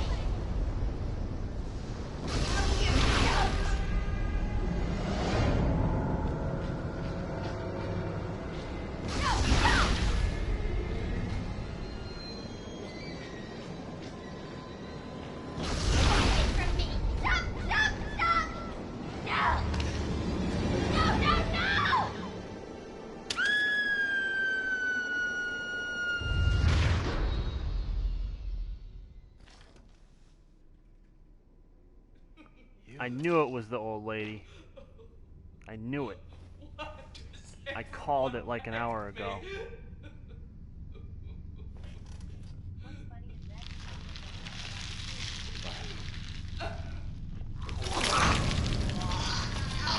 Uh-oh.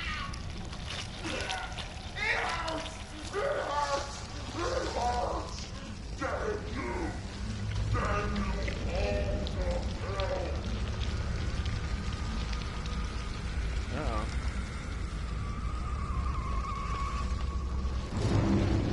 What is going on?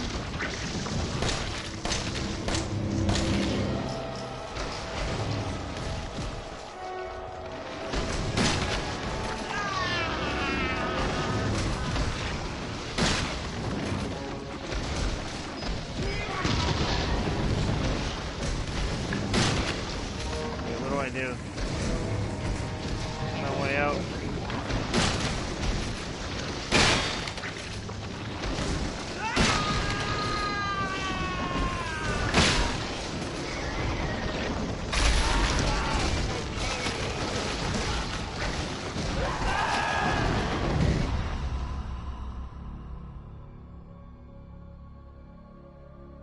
well, I'm glad.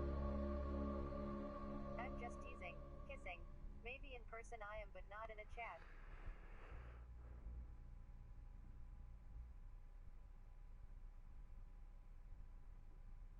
Lol.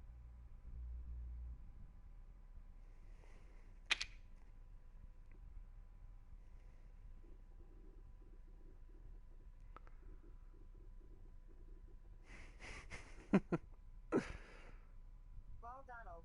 Cold sweat smile.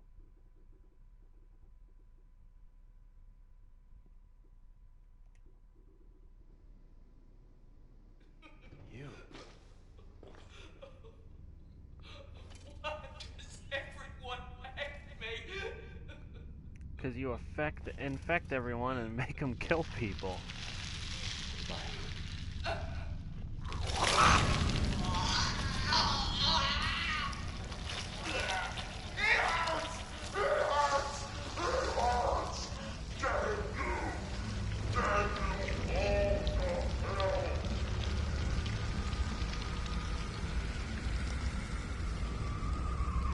What does it matter? I mean, like, the more you try to deny it, the more it just seems suspicious. You realize that, right?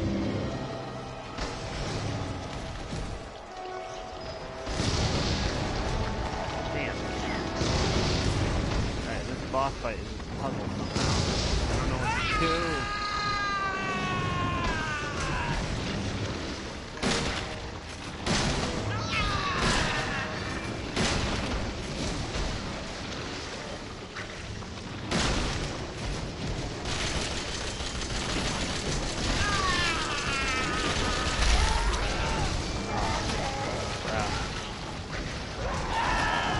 That doesn't mean anything. I've seen him do this back and forth between two accounts, like impersonating James Wood and Alex Mason and Raul Menendez from Black Ops 2. I've seen him do it before. Always find you here, I.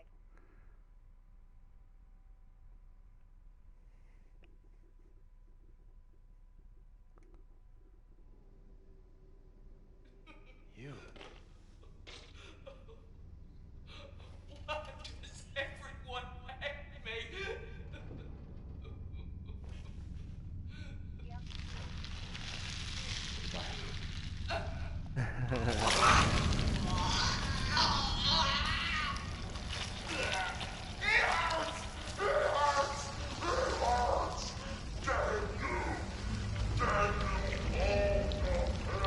Howard the Duck is a character, though. And plus, how fast you leave the comments doesn't really mean anything, because you could just type them out and then just hit enter on both real quick. I mean, you're really not proving anything. Like, you keep denying it, which just makes it seem more obvious that you're, like, guilty.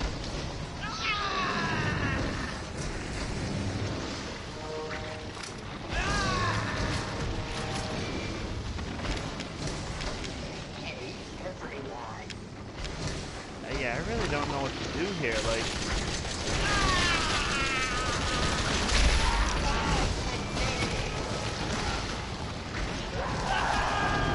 Yeah, exactly. Ducky, it doesn't matter. Okay? You can still participate without having me to believe that you're Austin or Ducky.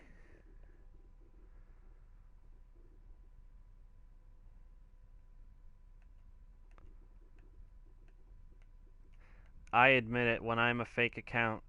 Sure you do, Alex. What about Jeffy? Still haven't admitted to that one. Why does everyone hate me?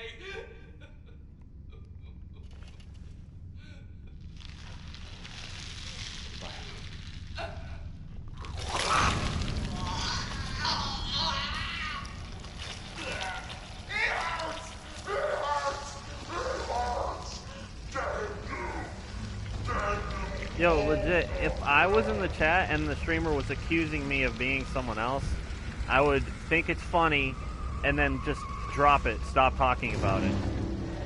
The fact that you keep going on with it and denying it is what gives it away, that you're full of it.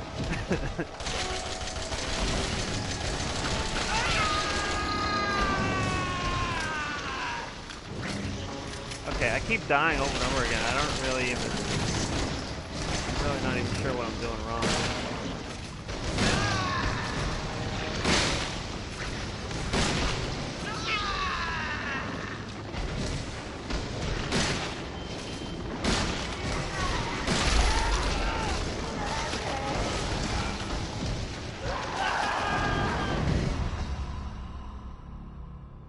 Okay. I'm just... yeah. It's okay. I still like you, even if you're fake. Yeah. And that's all that should matter. Oh, hold on, Google time, because I keep dying over and over again, and I'm... don't feel like figuring it out. For real, it doesn't matter. Let's just let it go. 1. How do you like me if you don't even know me?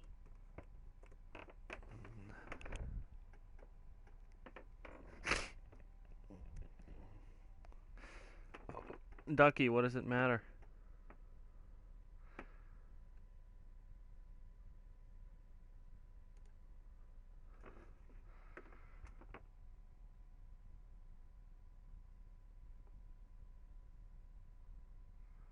Let's drop it.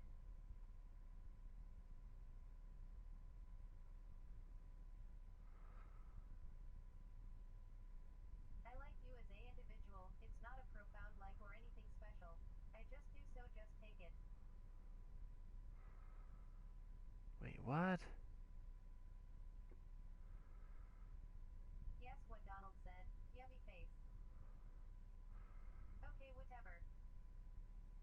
Oh,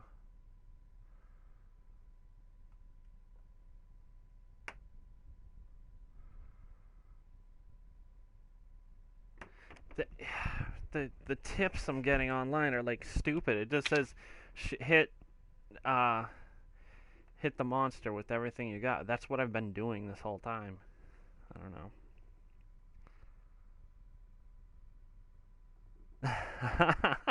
know. It's not a profound like or anything special. I like that. That's fine. Beautiful face. You. Why does everyone hate me?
get too close. Yeah, I was trying to stay away, but I guess I just wasn't shooting her enough. Which is weird, because I shot her quite a bit, but I guess you have to shoot her like non-stop for it to work. Whoa, what the hell?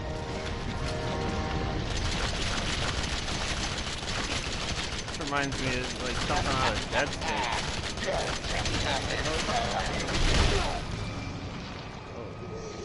Can I not move or something?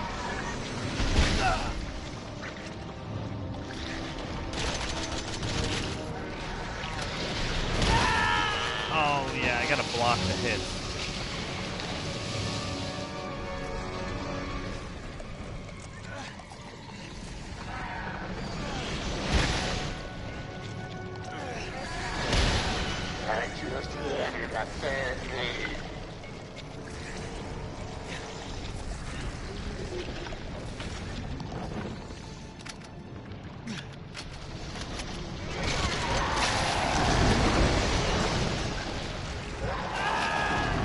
Okay, yeah, I didn't shoot enough.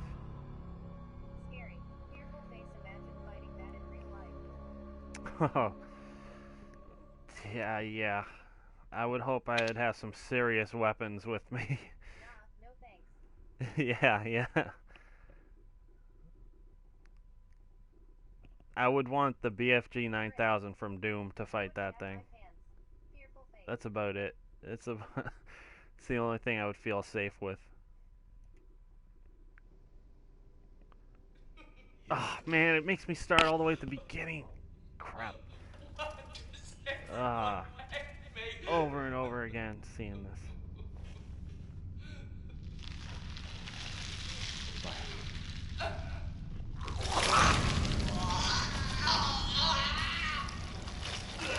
I'm gonna get it this time.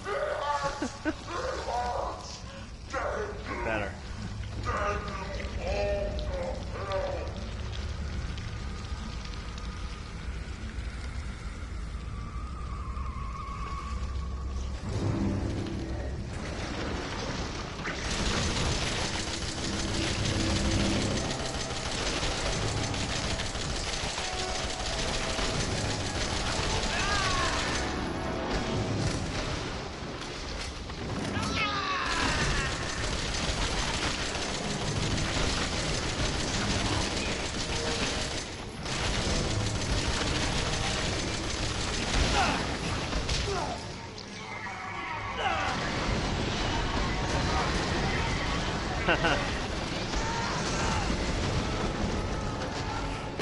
I mean, that's what's funny. Is like the old woman in the wheelchair. Like she kept showing up throughout the game, and like I was always curious, like what's going on with her. And then I read in that note that Evelyn, the little girl, was starting to get gray hairs, and I was like, oh, it's got to be that old woman then.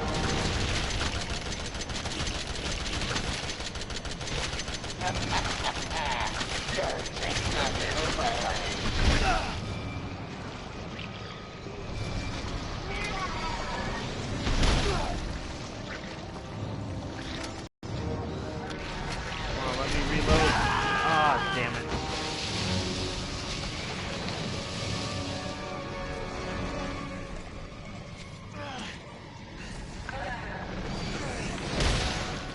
Well, I know there was a little girl in the ring. I didn't remember the old woman.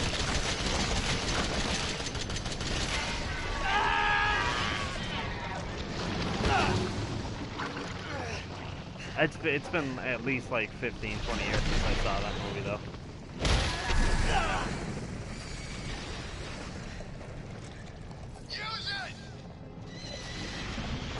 Use what?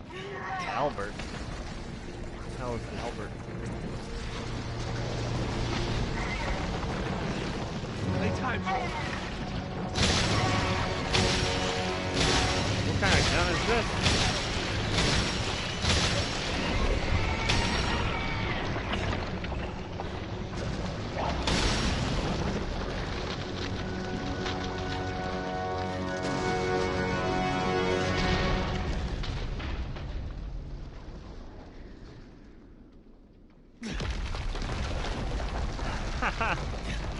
pancakes.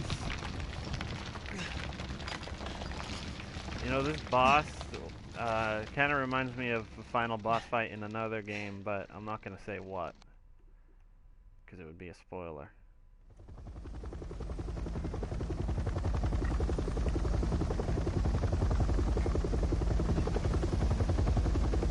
Hell yeah. I just got the Nightmare is Finally Over trophy. Also end of the night.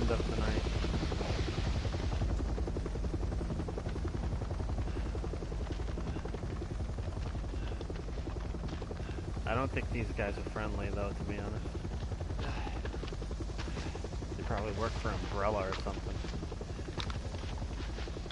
Oh, is that Alan guy? Redfield. Oh, Redfield. What? Glad we found you. The fuck took you guys so long? Redfield. That's one of the characters from the other games, right? Chris? Ethan? He's off the steroids, though, you can tell. Mia, Oh, I don't know. She survived. you made it. I'm glad. Did I?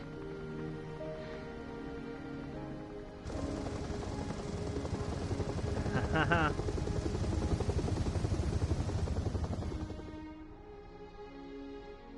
They say that when one door closes, another opens. Well, a door closed tonight.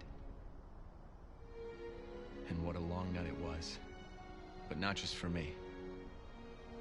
Me and I weren't the only victims here. So were the Bakers. It was that thing, Evelyn, who made them that way.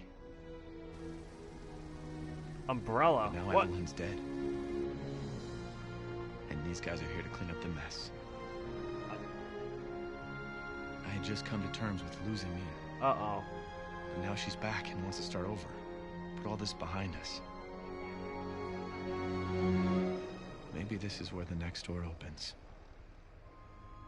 Uh-oh.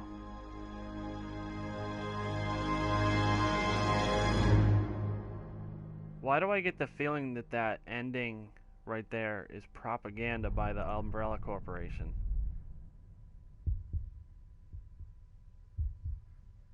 I thought they were evil. Why would Chris Redfield be working for them? Maybe I'm about to find out now. Go tell Aunt Rhody. Go tell Aunt Rhody. Huh. This is just the credits. Tell Aunt Rhody that everybody's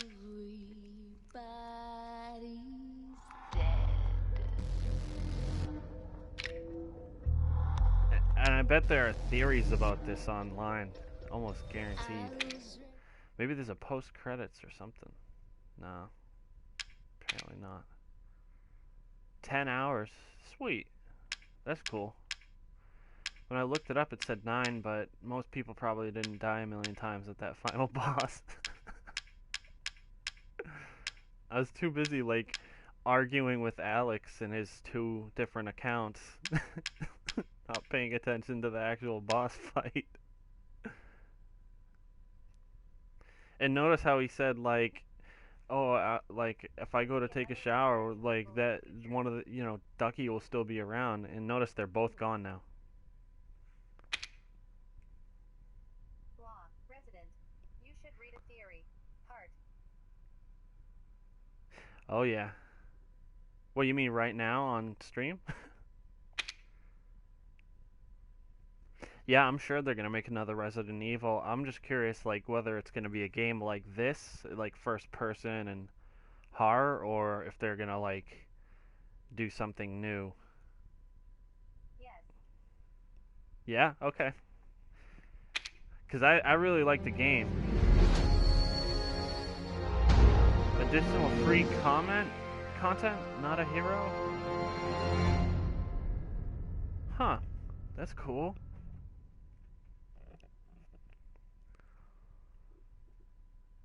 I wonder if I've already downloaded that. But alright, right now, let's read some theories on the ending.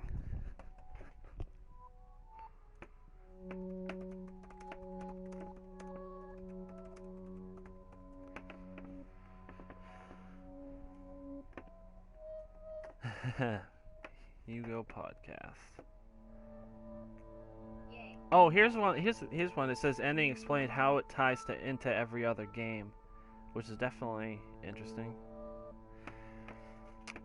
Okay, Resident Evil 7 may seem like it's worlds apart from its predecessors, but while it is a bold new direction for the classic survivor horror franchise, it actually shares a lot in common with the original entries in the series that it is outlined in the build-up to the game's ending. Aside from the obvious similarities between Resi 7 and previous games, the puzzles, inventory management, and ammunition conservation, plus the creepy and deceivingly huge setting, there is also direct links that can be made between the new game and the overarching Resident Evil story. Though developer Capcom decided to stray from the series' conventions as a result of its plot having become maddeningly convoluted, Resi 7 still features the likes of the big bad Umbrella Corporation, nods to Raccoon City, which I did see, and references to the original characters. Let's take a closer look at the game, blah, blah, blah. Alright, Umbrella Corporation and the Baker family. The most obvious reference to the original games is the involvement of the Umbrella Corporation, with this task force belatedly picking you up from the Baker family residence after you've taken down the grossly mutated Evelyn.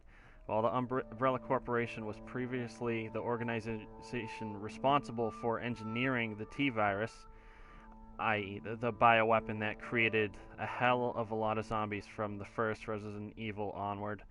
Since its collapse in 2004, a mercenary group have adopted the moniker Umbrella Corps. Oh, okay. So it's not the actual Umbrella Corp, it's just like the mercenaries, including Chris Redfield, have just kind of picked that name up. As outlined in the appropriately titled but otherwise terrible game, Resident Evil Umbrella Corps. Oh yeah, that's true, because there's like an online-only Resident Evil game. It's like a first-person shooter called Umbrella Corps. And they say it's terrible. But I don't know, I haven't played it. I still would like to give it a chance. But the helicopter rather confusingly features the full name of the original organization, and I was going to say that too, Umbrella Corporation instead of Umbrella Corps, or Umbrella Corps, I think is how you're supposed to pronounce it. Though Umbrella Co. is written above the logo, the commonly used name for the Umbrella Corps Task Force. The logo shares similarities with the one used in the Umbrella Corps spin-off game.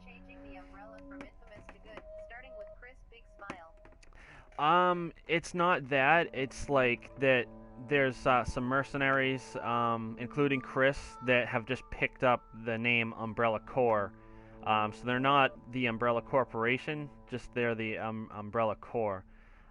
Which there's got to be an explanation for why they would want to call themselves Umbrella, but okay. Back to it. The logo has similarities with the Umbrella Corps game. Albeit with it featuring blue and white coloring rather than red and white, blah, blah, blah. It's possible that Umbrella decided to go with something a little less sinister considering the history of the original Umbrella Corporation, which is true. I do remember having the red and white logo. In the RE7 demo beginning hour, which I played, players can find a photograph taken by one of the Baker family of an Umbrella Corps helicopter with the words, "Are they watching us from the helicopter?" That's also in the main game too, though. I picked it up.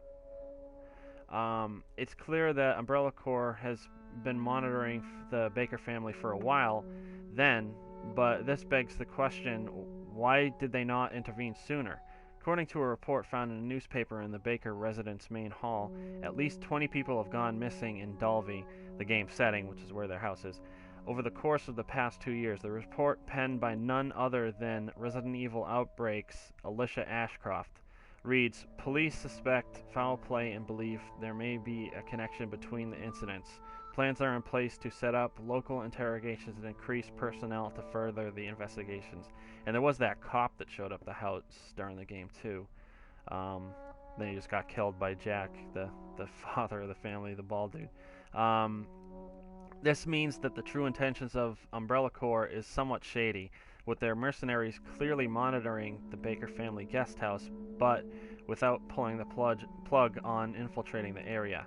As indicated by the final boss fight, Umbrella Corps has weaponry that can kill Evelyn, which is that Albert pistol or whatever that we got. It says we'll get to that later. But instead opts to maintain a reasonable distance, seemingly allowing people to die in the process. It's possible that this is a result of Umbrella Corps wanting to take Evelyn alive rather than kill her, something which they only allow as a last resort after she has grown out of control. This would also explain why they turn up so late in the party in the game's finale. However, we have another theory that we'll get to later. Okay, Raccoon City. Resident Evil 7's dramatically different case on the hard reboot of the series. However, a magazine found in the wreckage of the ship in the game's final act reveals that it isn't the case, and it alludes to the demise of the city where it all began, which I did find that newspaper. It says the events prior to Resident Evil games are still canonical in Resident Evil 7. So all the other Resident Evil games did happen before Resident Evil 7. It is part of like the same series. It's not like a new remake like some other games do. Raccoon City was destroyed in the nuclear blast by the US government after the viral outbreak in Resident Evil 3 Nemesis, laying waste to what had become a breeding ground for the deadly T-virus. A magazine excerpt found on the ship reads, 16 years since the nightmare of Raccoon City. The survivors are still suffering. And I did pick up that newspaper, which I thought was interesting. This indicates that the events of prior... Yeah, they already said that in this article. Even if the game is drastically different from the likes of Resident Evil 5 and 6 and 4 for that matter. Tensu and Albert Wesker. I know Albert Wesker, but I don't know Tensu. Oh, okay, never mind. Tensu is the name branded on cases containing D-type prototypes, so is therefore the company that is most likely behind the creation of Evelyn. Tensu had a target placed on its head due to the success of its bioorganic weaponry, with Evelyn referred to as E001 as a result of her being Tensu's very first E-type, being forced to remain under wraps in order to avoid her being destroyed or kidnapped by the company's rivals. This is what eventually leads to her being transported on a ship with Mia Winters, a Tensu agent going undercover as Evelyn's mother, or nanny, as she tells her husband Ethan, which is the protagonist in Resident Evil 7.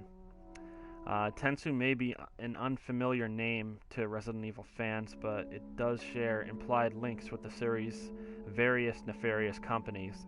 The series' longtime antagonist, Albert Wesker, had his finger in a number of pies following the collapse of the Umbrella Corporation, including Umbrella's rival, Hive Host Capture Force, and they did mention that in one of the notes, HCF, which served as his private military task force. The HCF's involvement with the creation of Evelyn and the mold, the fungus that creates the monsters that are in the game that are always attacking you. Okay. This could mean that the identity of the mysterious rival company has finally been uncovered as Tensu. I already read all these notes.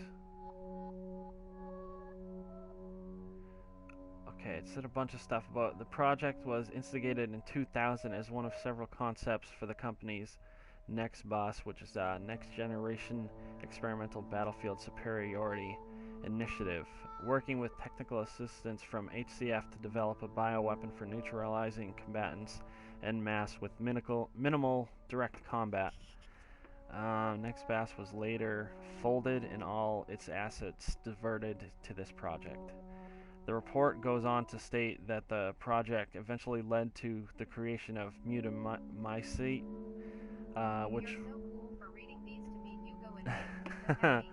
No problem at all. I was just worried you all got bored and left, to be honest. But okay. Where was I?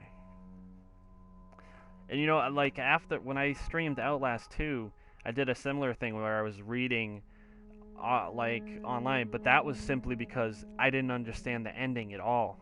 The ending didn't make any sense at all, and like you needed like even the explanations on the internet, like even they didn't know exactly what happened in Outlast 2. Oh, sweet. That's how like that was the reason why I was like kind of disappointed with Outlast 2, is because the story was just so confusing and the ending didn't make sense. Like some of it made sense like later once, like because there were certain notes I missed, but Outlast 2 is very fun to play, but the story I thought was disappointing compared to the first one. Oh yeah, you wondering what happened to Chris? I hope this article mentions it. It better. Okay, but oh yeah, it's the project led to the creation of Mutamycete, which was used in order to develop the mold. And the mold is like what made up those creatures and all the things, like that weird black gooey stuff all over the place in the game. This could therefore mean that the identity of the mysterious rival company, which Wesker was affiliated with in previous games but was never referred to by name, has finally been uncovered as Tensu. That's cool. Finally, there's the small matter of the gun Ethan uses to destroy Evelyn, which has the distinctly unsubtle name Albert 01. Oh yeah, I didn't make that connection until now, but Albert Wesker, I mean, it makes perfect sense. And shares the appearance of Wesker's familiar Star's handgun. That's cool.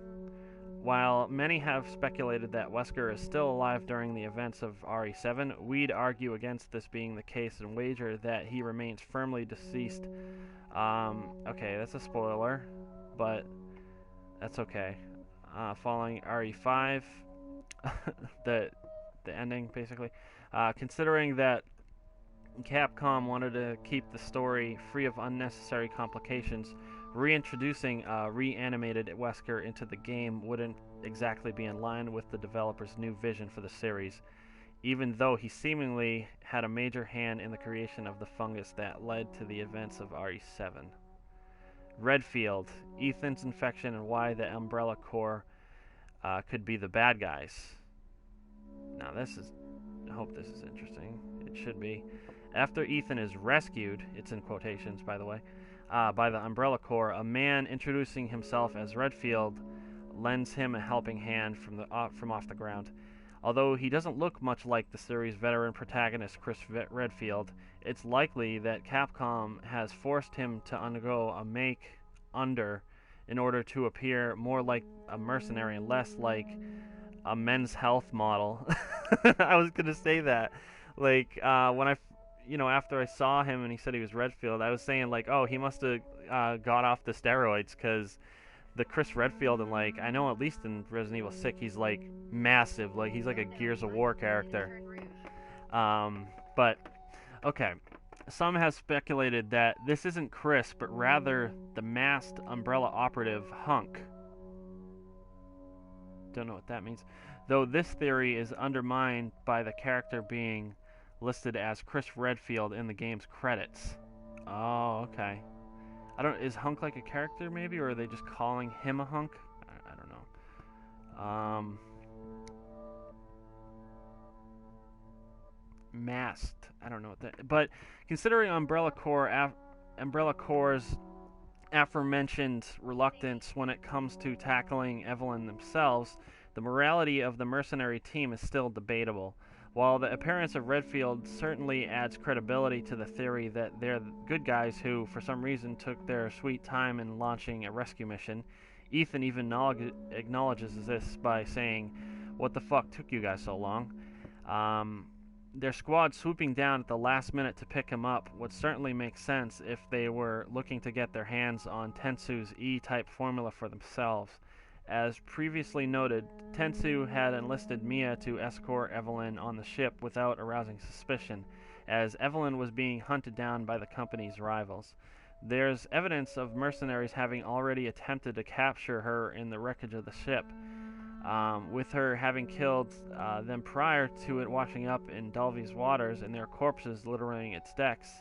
If the Umbrella Corps had been trying to get their hands on a living sample of the E-type, then it seems they have completed their mission after retrieving Ethan. And I think I did see like some bodies of soldiers on the ship, and like I was wondering like why, like if they were just like there for security or what. But it's clear from the events of the game that Ethan had been infected by the mold. The bacterium has amazing regenerative abilities, and not only is Ethan's arm able to be reattached in the early stages of the game with minimal hassle, he's also able to reattach his severed leg in a later fight against Jack Baker, which is how I knew he was infected. He also experiences hallucinations, with him communicated with a pre-infected Jack while being held hostage by Evelyn. Oh, okay, so that was just a hallucination, because I remember they had that conversation with Jack, and like, you know, Jack was back to normal and mentioning how like it was all because of the girl basically, and he didn't have control over himself while he was attacking Ethan. So it's just a hallucination. All right, along with hallucinating encounters with Mia and his return to the Baker home before the final boss battle. See, I thought those were just flashbacks, but yeah, they're hallucination flashbacks, I guess. He also envisions Evelyn as her young 10-year-old self in the run-up to his climactic fight with her, up until he injects her with the toxin and she is revealed to be the old woman.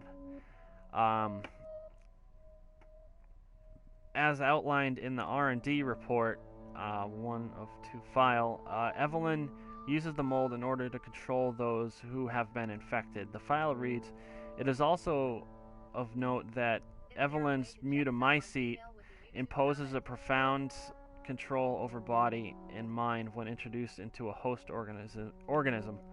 Evelyn's control is exerted in a series of discrete stages, the first of which is hallucination. Almost immediately after infection, the subject begins to see images of Evelyn, though she is not in fact there, and hear her voice, which is inaudible to anyone else." Actually, I remember reading this in one of the notes. No, Alex. They keep that shit private for a reason. Auditions with infected subjects throughout the stages of infection reveal that at first the phantom Evelyn appears to be a normal young girl, sometimes desiring companionship or assistance. As time progresses, she begins making more and more extreme demands, including self-mutilation and attacks on other people. Okay, with Evelyn having been killed, this means that Ethan has been infected with the mold, but is no longer potentially being controlled by her, nullifying his threat to Umbrella Corps. It is therefore highly plausible that Umbrella Corps extracted Ethan in order to safely gain access to the mold, which may have been their task all along. Like yeah, like I was like skeptical, like them saving him like that they were actually saving him. Okay. So where does that leave Redfield? If this is indeed the Redfield from previous Resident Evil games, then him suddenly transforming into an amoral merc for hire wouldn't be very befitting of the character.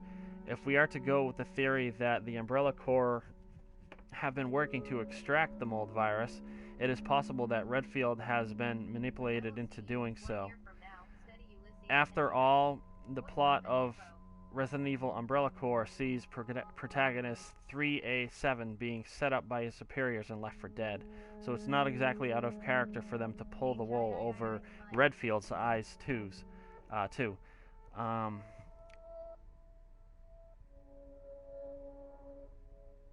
the hell? Oh, hey, bend over. Nice name, bro. Okay, this would even shed some light on the title of the game's upcoming free DLC, Not a Hero, which, judging by its teaser image, will focus on Redfield and will establish... And that I can actually play, I think, if I'm lucky.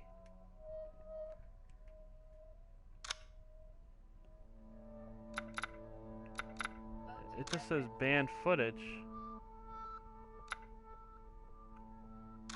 So is the... Hold on, I'm gonna check the PlayStation Store. Maybe that Not a Hero thing hasn't come out yet. It did say spring 2017, so I assumed it should have came out.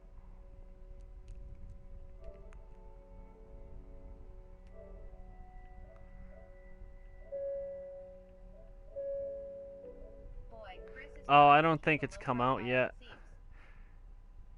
'Cause the only thing available is like the paid DLC, and the Not a Hero DLC is supposed to be free.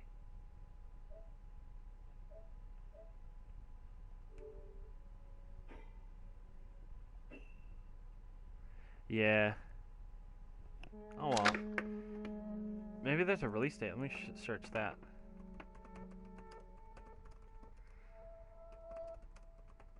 Okay.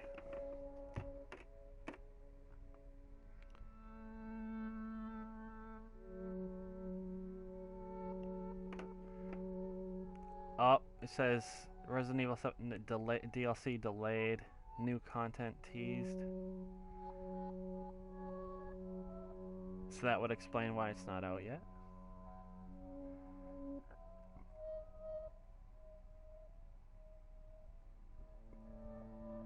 Huh.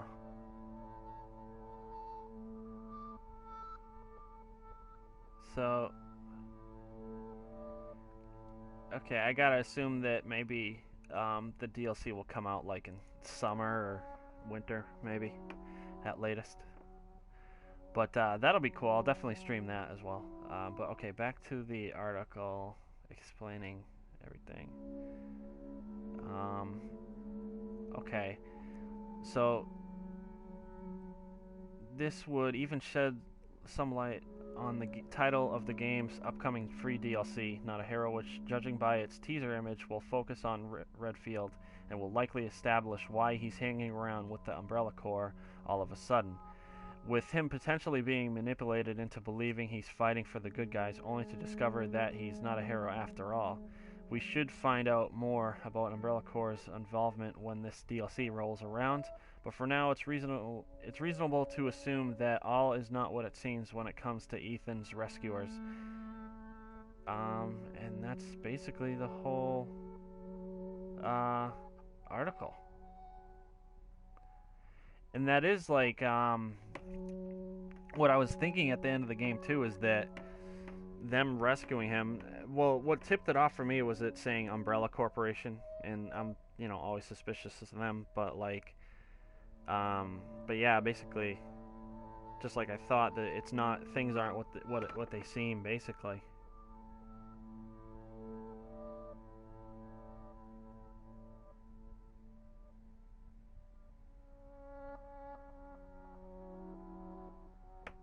Huh.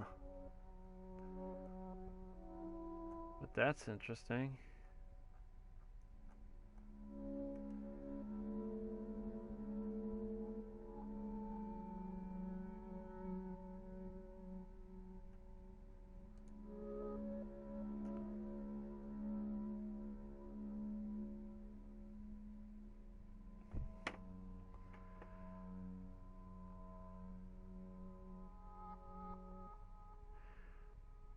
Oh, okay. Here's something saying,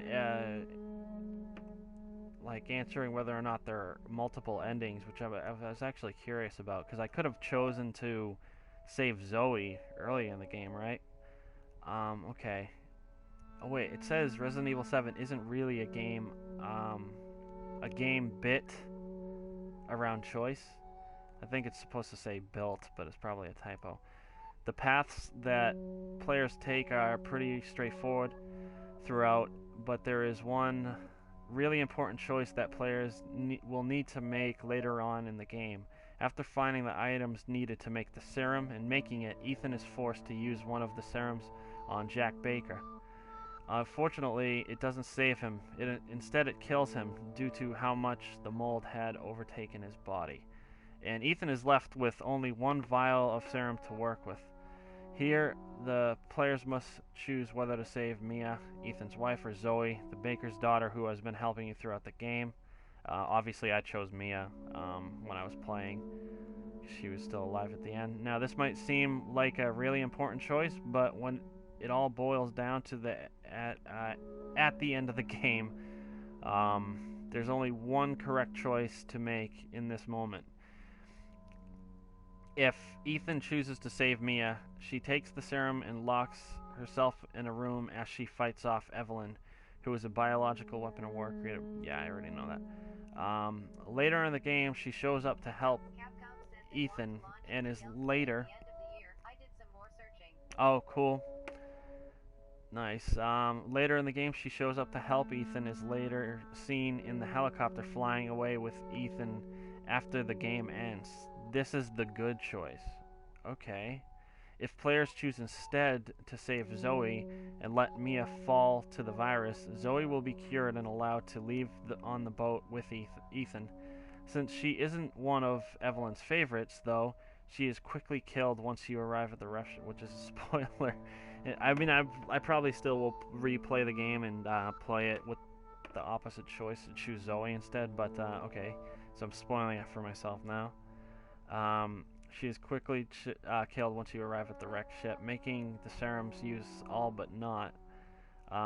Mia will still show up later in the game, but she won't be able to control herself, and you'll have to kill her, and she won't be saved at the end of the game. Aside from Mia saving you and her appearance in the helicopter at the end of the game's ending stays mostly the same. Okay. Oh, okay, it says, what's happened to the Bakers? With Jack and Marguerite dead, the Baker family is left in shambles. Lucas actually escapes the Baker residence somehow and simply vanishes into the wind. You do find out later that he was healed a while ago and was feeding information to Redfield, who helps you at the end of the game. I didn't know that. When do you find that out later? Zoe, if you kill her, died, blah, blah, blah. There's no real closure for the character if you don't heal her, though. Instead, she simply vanishes and players are left to wonder where she went and what might have happened to her, which is true. She never showed up in the game again. After that, Redfield and Umbrella, after finishing the final boss battle and taking out Evelyn with the Albert pistol, a helicopter drops off several soldiers. One of the men reveals himself to be Redfield, though he doesn't give a first name, and he helps you to your feet. In the credits, this character is named Chris Redfield, leading many fans to believe that he is supposed to be the original character that was featured in many of the original Resident Evil games. He looks quite different now than he did back then, though, which has also led many to speculate that he is actually Hunk, a soldier created by Umbrella. Okay, so that's what Hunk is. It's like another character or soldier or something, because I was wondering that in that last article mentioned it. But yeah, Chris Redfield in this game is way smaller than he was in the other games. Well, I just chalked it down to him not taking steroids anymore.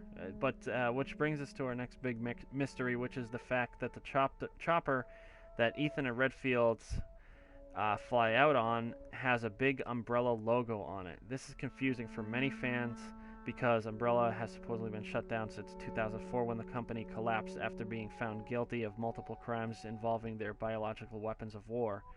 This inclusion of the logo also leads many to believe that Redfield is actually Hunk as well, since Hunk was a creation made by the Umbrella Corps. Yep, I'm getting this game. Is this the end of Ethan's story? That's a very good question. While Ethan has technically saved Mia, we don't really know if this is the end of his story. There are additional DLC planned for the game, but there aren't really any additional details available about them at the moment. We do know, however, that Ethan's phone begins to buzz right at the end of the game. which could mean that he will play a bigger part in the narrative going forward. That's pretty much everything we know, blah, blah, blah. I didn't notice that his phone vibrated at the end, but, yeah, basically, like, they're doing a bunch of DLC, I know that, and now that I know more, I think I'm definitely going to buy that DLC once it comes out and stuff. Well, and there's this, but I wonder if it'll end up being, like, The Evil Within, where, like, the DLC is, like, a crucial part to the overall story. Like, really, the DLC of The Evil Within kind of told you more about what was going on in the story than the actual game itself. Because in the game itself, you play as Sebastian, and he doesn't really have any idea what's going on. You basically experience the events of the game through his eyes, and so you only know what he would know. While when you play the DLC, you play as, what's her name, Kidman. And Kidman is, like, kind of in on it. She knows what's going on because she was kind of planted there by, what are they called? The Mobius Corporation or something like that? Or just Mobius, I think they were called. But, yeah, like, I wonder if, like, the DLC will be like that, where, like, it adds a ton to the story and you learn a lot more. Although, even without that, I thought it was an awesome game, so, yeah. But, what's it called? So, Alex, when do you want me to stream Outlast? And also, Karen, I will start streaming Dead Space 3 possibly tomorrow night. Okay, Hugo, listen, I need And then definitely Uncharted 4 as well. I mean, hell, I could stream that now, but I only got like an hour. I don't know, if you guys want to see it, I could, but if not, I might just end the stream and call it a night. Yeah, actually, I think that's what I'm going to do. I should get caught up on sleep.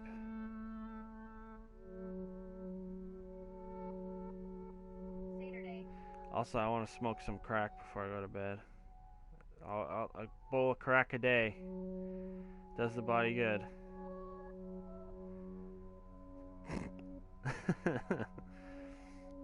Cocaine's a hell of a drug. Where's the autocorrect on this phone?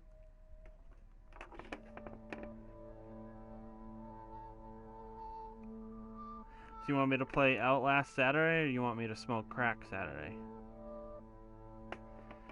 Nice hanging with you, Hugo. You too, Donald. Thanks for stopping by. Thanks for sticking around for the explanation, too. That was interesting.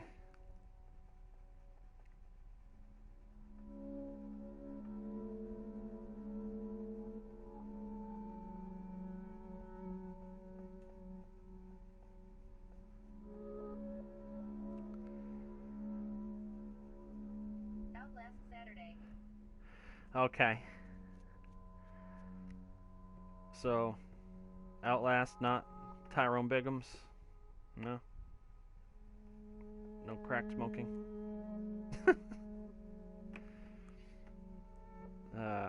I missed the Chappelle Show. They need... man, it sucks that he, like, got sick of doing that, or got sick of being famous, because that was, like, the best show ever.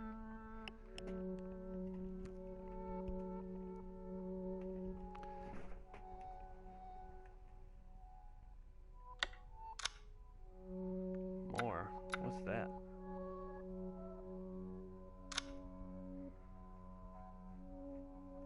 I want to check what, I think the first DLC is out. Crack is good. I'm not allowed to have it here, but whatever, I puked the first 5 days and I'm fine. Now. Puke the first 5 days? What?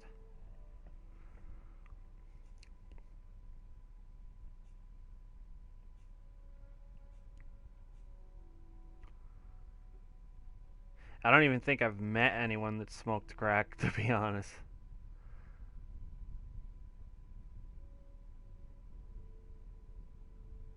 Oh, okay. So the season pass of this game is $30, and they put out banned footage 1 and banned footage 2. Wonder what they actually are.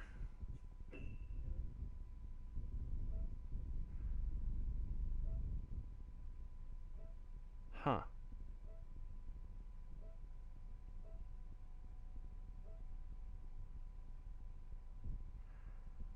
Oh, look, a little turret, and it killed Jack. Okay, this newly unearthed footage exposes further secrets from the dark past of the Baker family. Nightmare, trapped in a basement full of unknown horrors, you must fight for your life. Bedroom, tied to a bed, you must try to escape while avoiding mother's watchful gaze. Includes the highly difficult extra bonus content, Ethan Must Die. Huh. VR mode is not supported in Ethan Must Die. I wonder why. I wonder what that's all about. Huh. Listen, so on my phone I had all my emails. There is a game one play called Clash Royale. My main account I have an email that I don't remember.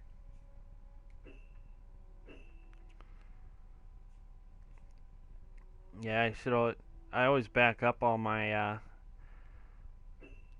accounts and emails and stuff because I've lost them before too.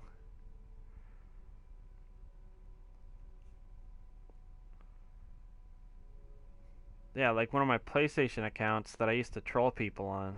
It's called Cervix Pounder. I couldn't find the email for it, so I can't sign into it anymore. I just deleted it.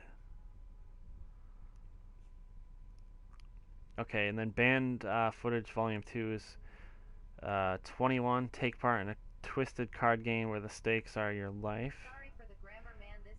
Daughters experience the events that unfolded on the night that it all started, when the downfall of the Bakers was set in motion. That seems interesting. And includes the extra bonus content in Jack's 55th birthday. Note VR mode is not supported in Jack's. I wonder what that's all about. But like the whole banned footage DLC, like you know how during the game you get those VCR tapes and then you put it in the VCR and then you kind of play through the tape itself? Well, I think that's what the banned footage thing is, which are the DLCs for this game. I think they're going to be doing more in addition to that free one, so that's awesome. But yeah, I'm going to call it a night. But yeah, we'll be streaming something at some point tomorrow. Dead Space 3. Not sure what else, but then you said Outlast on Saturday. Then also, yeah, at the stream on Uncharted 4 at some point. Oh yeah, I forgot to ask her if she wanted multiplayer again or single player. Probably multiplayer, I'm assuming, but yeah, actually, I don't really want to play the single player again. I've played it 5 times in the past year, which I think is too much. I actually just finished playing the single player Uncharted 4 like a week or two ago, because I had been playing it on remote play on my Vita and stuff, and so I just finished it again recently. So I've played, yeah, 5 times is for one game is a lot in 1 year, I'd say. But I will be playing Last of Us on grounded difficulty at some point too, which is cool. But yeah, I'm gonna end the stream. So